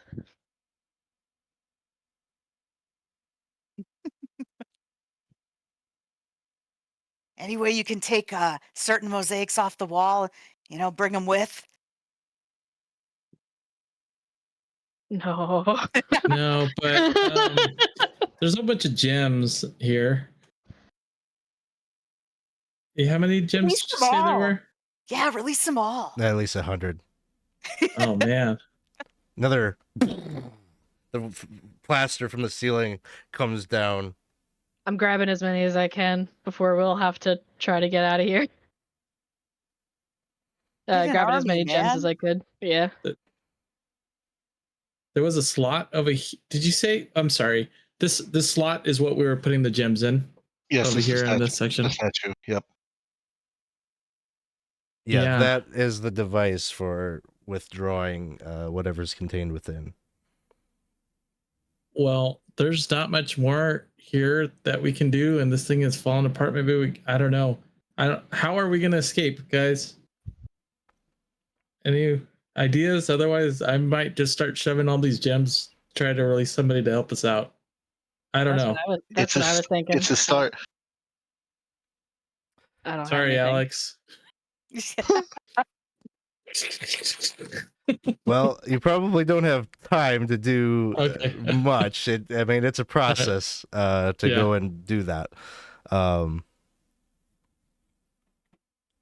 think Sly Nye is like, the hell with you guys. He's going to go over. He sees that, I don't know, Klakacht, that box. Mm-hmm. Where is the box currently? He would probably be... No, it'd probably be sitting on the desk. Okay. Because Sly Nye is going to walk right over to the desk and grab one of those vials. And he's like, I'm going to punch my ticket out of here. Thank you again. So long. Good luck with the looting. If you ever need me, you got my card. And he stomps his way over to the portal and holds up that vial, like uncorks it, kind of sprinkles that dust around, and that portal whips up, and then he steps through. And he pops back in real quickly to hold a hand out to Mrs. Ephistopheles. She takes his hand and very gentlemanly, brings her in. The two of them are gone. We now know what does too. Do you think it will work on the Shemeshka statue? It's not a portal. It's the only way out of here. She's We closing this gotta place go. down. She's Yeah. closing the shop.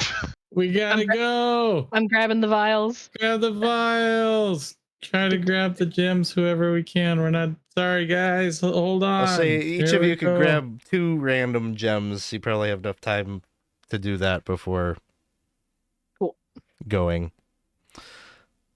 Unless somebody wants to push it, and then, I don't know, we'll find a way to resolve that. We don't have a bag of holding or anything, right? I do. No. Gotta go. All I'm right. just saying, that's probably where they would be going. Sounds good. So you got 2 random, I don't know, random entities that are trapped within gems in your pockets. You start to make your way all going down out that portal. It would take you right back to that kind of reception, that central hub where you were talking with the concierge about, different games. He's not there any longer, but you can see that the portals to the different game areas and the portal to for like the game room, the main hall of Fortune's Wheel, that is open to you. She is going to be ready for us the second we walk through this. Take your last few moments. Prepare yourselves. This is going to suck. More than it already has.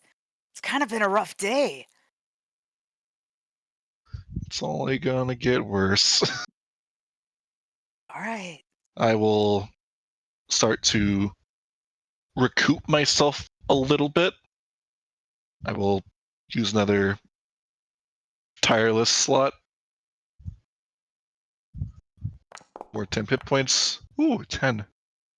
Are we getting those tremors too, or no? It continues, yeah, and you can see the damage as you come into the central hub. Like the desk is like cleft right in half from a crack and broken. I'm gonna prepare a sanctuary on myself. Does anyone need healing? I do, but I'll do cure wounds on. I'll do cure wounds on myself. I'll do a cure wounds on myself. I will do a cure wounds on myself.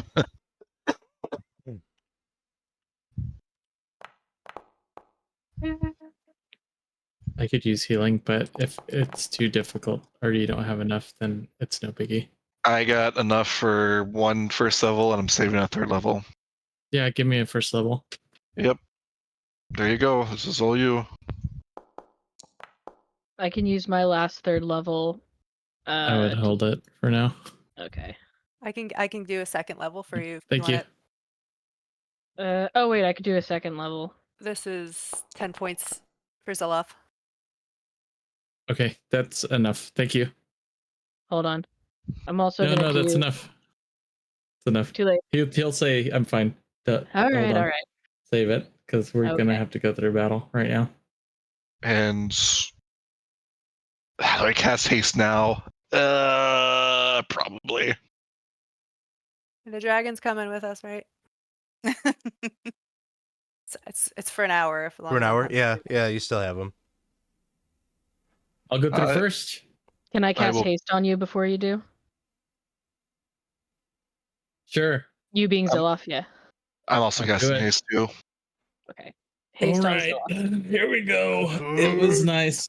It was nice while you it know what? lasted. I really and here we go, guys. Gotta get. This is gonna hurt. Here we go.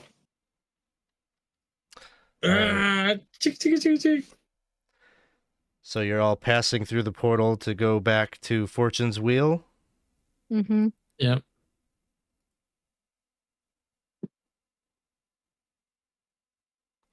So you return back to the casino proper and pass through the portal, which is the wheel, Fortune's Wheel. And there is probably at least 24 various security guards there, and Shemeshka behind them all. She's, there they are! Attack! And as she is saying this, there's also all of the people, the casino goers, the attendees, the customers, if you will. They've all stopped whatever game that they're playing, and they're all fixated on this. Some of them are kind of cowering in the back. Some of them are kind of forming a more of a looky-loo kind of huddle towards the front. They want to see firsthand the action, of what Shemeshka has in store for you all. But just as you're in that split second as a battle is about to erupt, the air around you starts to shimmer and distort a bit. And the gaudy interior of this entire casino is just starting to seem to warp and twist. And you get the sense that only Shemeshka sees it. Like the security guards and all the other people, they don't seem to be aware of it. But Shemeshka is just eyes up at the ceiling, at the walls, looking at her hands, looking at you. And suddenly all of this, there's like a deafening silence that hangs on the air for just a second, and everything shatters. And all the people are gone. And you're standing on, it looks like this whole scene is just replaced by a cobblestone street, almost as if you're outside in Sigil. And it doesn't appear like it's an area that you've been before. The road, the cobblestones beneath your feet almost have this like ethereal quality, a bit of light emanating upward. The sky above is cloaked in darkness, and you know that that's not reality. because you've only been here for about an hour and some change, and it was daylight. You came here in the morning. So whatever this is, it's distorted in some way. There's stars that appear in the sky. There's something off about this whole scene, but the only other person that's here, Shemeshka, is standing across from you, maybe 60 feet away from you. And you just see her, she's looking up, and she like gets down on her knees. And all the confidence and bravado that she had just moments before is gone. And you look up and you can see what she is looking at. It's this massive figure with a halo of blades that loom over her head. And she's standing like a kaiju over, all these buildings. She's looking down. And there can be no doubt in your mind that you are in the presence of the Lady of Pain.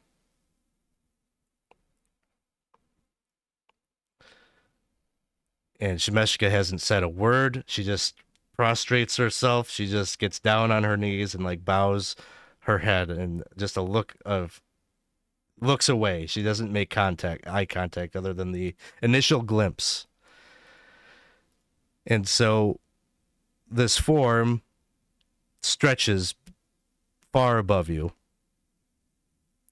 She wears this mask that you could only describe as emotionless. There is no vibe or feel. There's just kind of terror in your heart that you're in this presence, but you can't know for certain. Is this a good thing? Is this a bad thing? You've always heard it's typically a bad thing if you're in her presence, but here she is, and she just subtly shifts.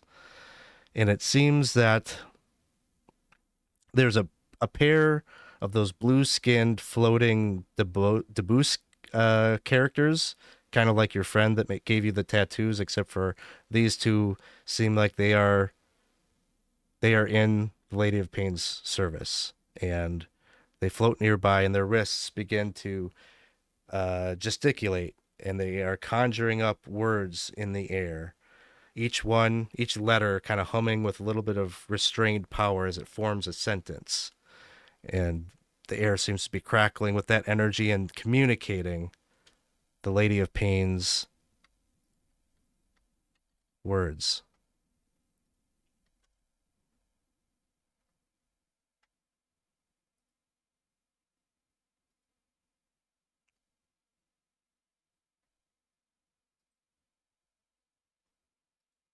As those words are summoned, her gaze fixes upon Shemeshka,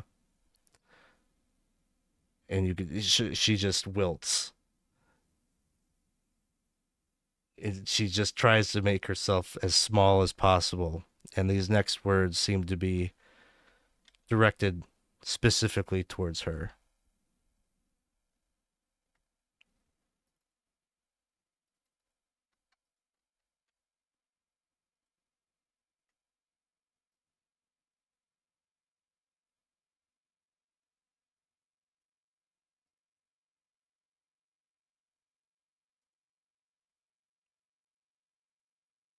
As those words begin to fade away,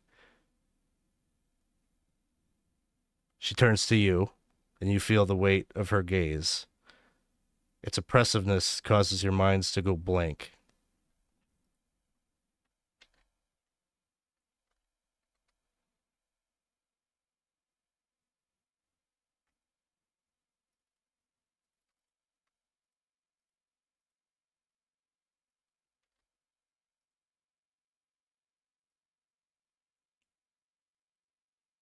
And the Debus, they are working and conjuring these words, and they leave you with this.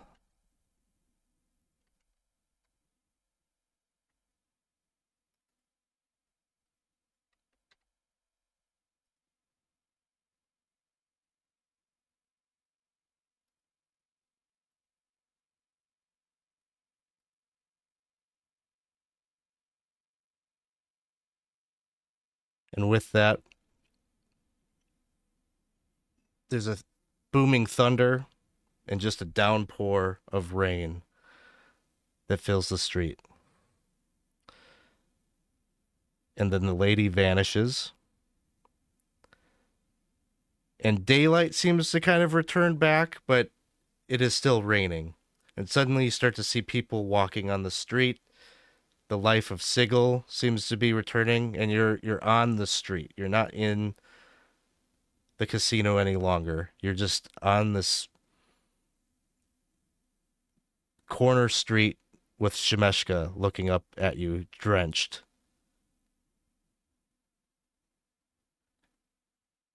And she just reaches into her purse and she gathers up those gems and she hands them over to you.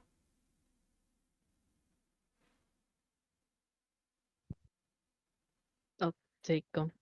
Yeah. Contract annulled.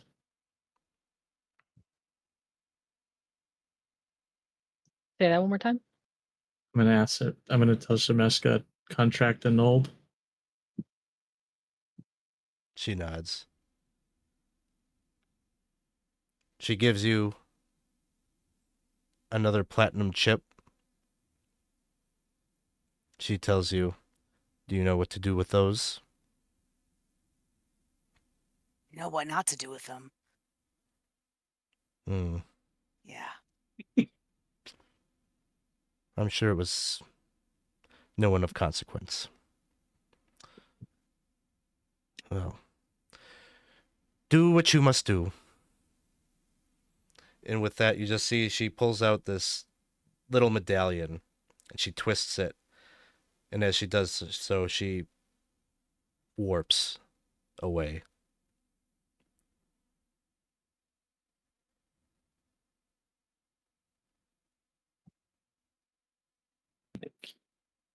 Well, Uh, do you think we can go back in there? That's I'm what I sure was we gonna can. ask. I'm Yeah. sure we can. I'm ready. Let's Let's give it a go. try. So you venture back forth. In the security, there's no security. Like all of that, the whole place feels as if it has just returned back to normal. No one's even like giving you like side glances as if there was this big scene that involved you just moments before. None of that. Like nobody seems to recall. And you very easily go back up to the wheel. You've got the platinum chip and you return back to her offices. There's no activity within the pocket realm, but no more tremors or anything like that either. And so you are free to return back to the device, and you've got the gems. And one by one, each of you will be inserting that and releasing that more powerful, that more maybe idealistic, whatever you've decided that the Modrons initially had created for you, those forms appear in the room. And there's this like strange thing that happens when you are reunited in proximity to your other self. It's like there's a magnet between the two of you. You're just drawn to each other. You can't resist it. You're just like you walk towards each other until your bodies seem to like ghosts pass through each other and merge, and you become whole again with all of the memories, but now reunified in this new form. And so I guess here, I think the way we will end this session will be for each of you to talk about that. Talk about what it's like for your character to go through that process, but then also who do we see? Who is the new character that you're going to be, I guess, the new iteration. It's not a new character. It's the new form of the character. Who is that we're going to see for the remaining couple sessions here? So why don't we start here with Isaac? When Zilloff goes and kind of combines with this other iteration. What appears is a golden, a gold dragonborn paladin, and he kind of looks around at everyone else for a bit, and the sense of good and bravery and honor kind of takes hold of him. And as he kind of looks around and looks at his, I would say that his armor would have like a place for like a holy symbol, and it's blank and empty. And he kind of closes his eyes a moment, and the symbol of Saint Cuthbert appears on the center of his armor as he kind of looks to everyone else. Fitting tribute to the Temple of Elemental Evil story and everything that the Zilloff had gone through. How about Robyn? All right. Well, Cerebella's had a day. So she's already feeling a little more fragmented than usual. Steps towards, puts her gem in, steps towards this person. And the person in front of her is a tiefling wearing some very, it's a tiefling cleric. And the symbol is like a big hammer, just, holding this big hammer in hand. It's like kind of the holy symbol. It's representing kind of the fact that some people just need to be guided strongly to making the choices that are the best. Look at the common rabble in this room, right? They cowered in fear. People don't know what's good for them, but this cleric is very sure that they know the order that everybody should follow in order for things to be done well. And if you're weak, you just need to be guided with a firm hand. So she kind of melds into this character who has a very strong sense of order, probably bordering on oppression, if we really are honest with it. But it's the strong taking charge of the weak because we can't count on them to do it. So that's what she merges with. Awesome. Thank you. How about let's go to Dawson next? Oh boy, you put me in a spot where I have been thinking of one end of each spectrum of how I was going to do this, is how I'll put it. But basically, before the group would stand a human man, probably roughly in his early 20s, adorned with, yet again, the dazzling golden mask that has seen a few different iterations, but this one's more of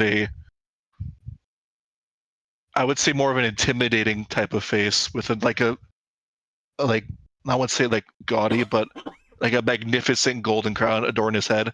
He's like covered in white like tabards and like bandages, and wearing this like just more magnificent golden plated armor. And he has the figure of someone who would definitely command respect or authority in the presence of lesser individuals.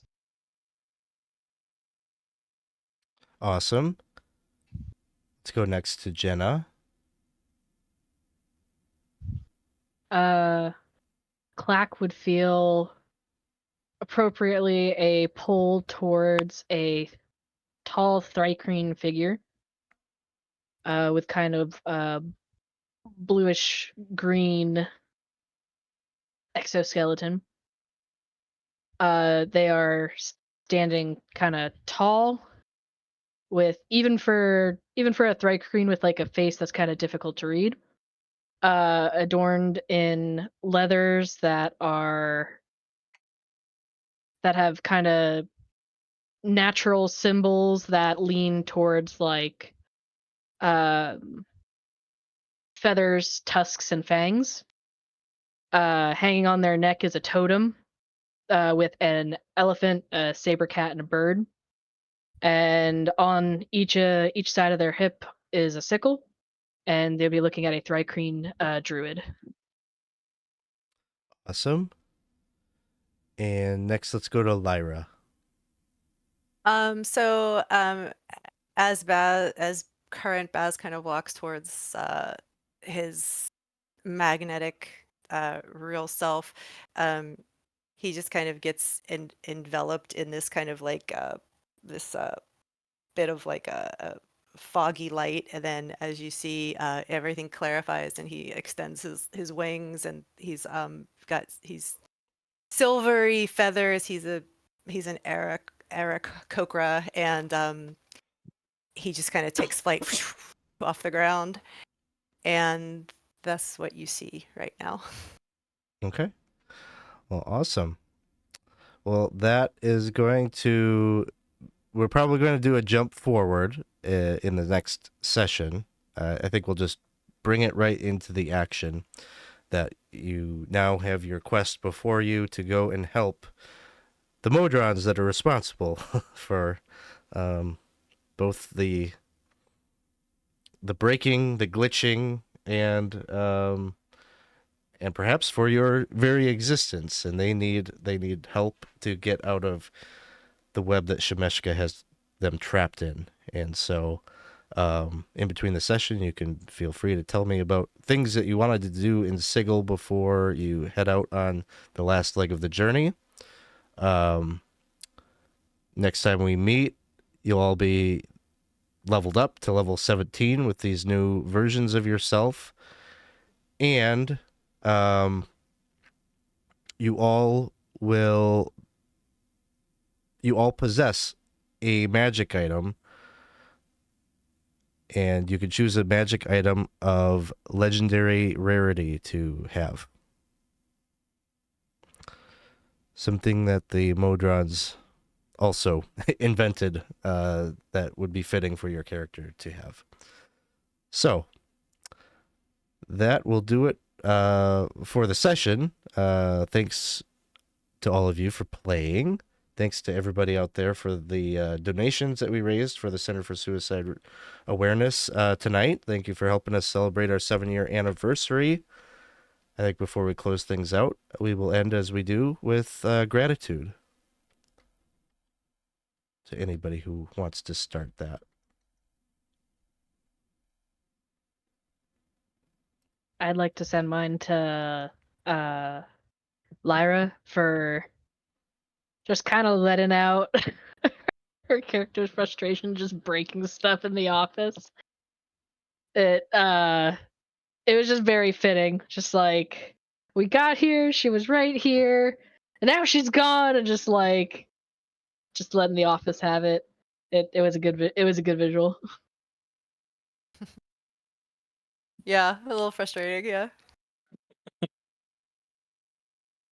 I would like to give my gratitude to Robyn for trying to shut the door. Hold door. But man, you got so far.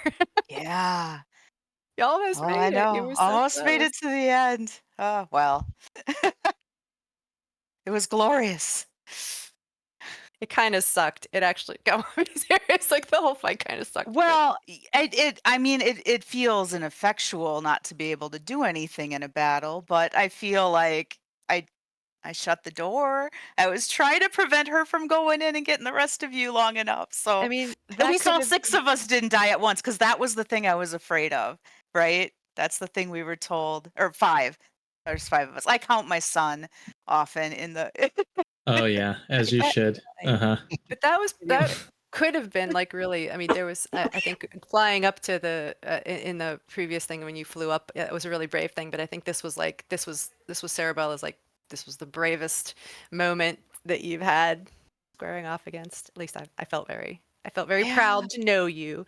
Aw. It's so different from when I abandoned When Baldwin. you ran away. You ran away from me and Clack, I think. Everybody. So yeah, Yeah, I guess. So thanks. I think, man, it sounds strange, but I am grateful that Alex killed the character, right? You know, like you didn't pull punches. So it makes it a meaningful experience when it's like, oh gosh, this is, I mean, it's a little different in Planescape, but still it's like, yeah, this is what's gonna happen. So I'm grateful you're the kind of DM that plays by the rules and isn't, you know, gonna be like, we're not gonna do it this way. I'll throw Good one. mine. Oh, go ahead, Dal. No, after you. I insist. Okay, I was gonna give mine to Robyn too. I liked that you had your new character and it was already so. I understood not all of it, but the personality was already there, and I was already like, all right. I felt such like a shame that like we didn't get a chance to just get to know like a little bit more about it. I was like, dang it, like that was I think a bit. I was excited, but yeah, and just all that and what kind of Lyra had said before too. So yeah, it was a very good kind of arc for your character to see, and thanks for doing it. I know it was tough for you to play that character the way you did for so long, so it was a fitting way to kind of, even though you didn't go out, to kind of go out with that kind of character personality.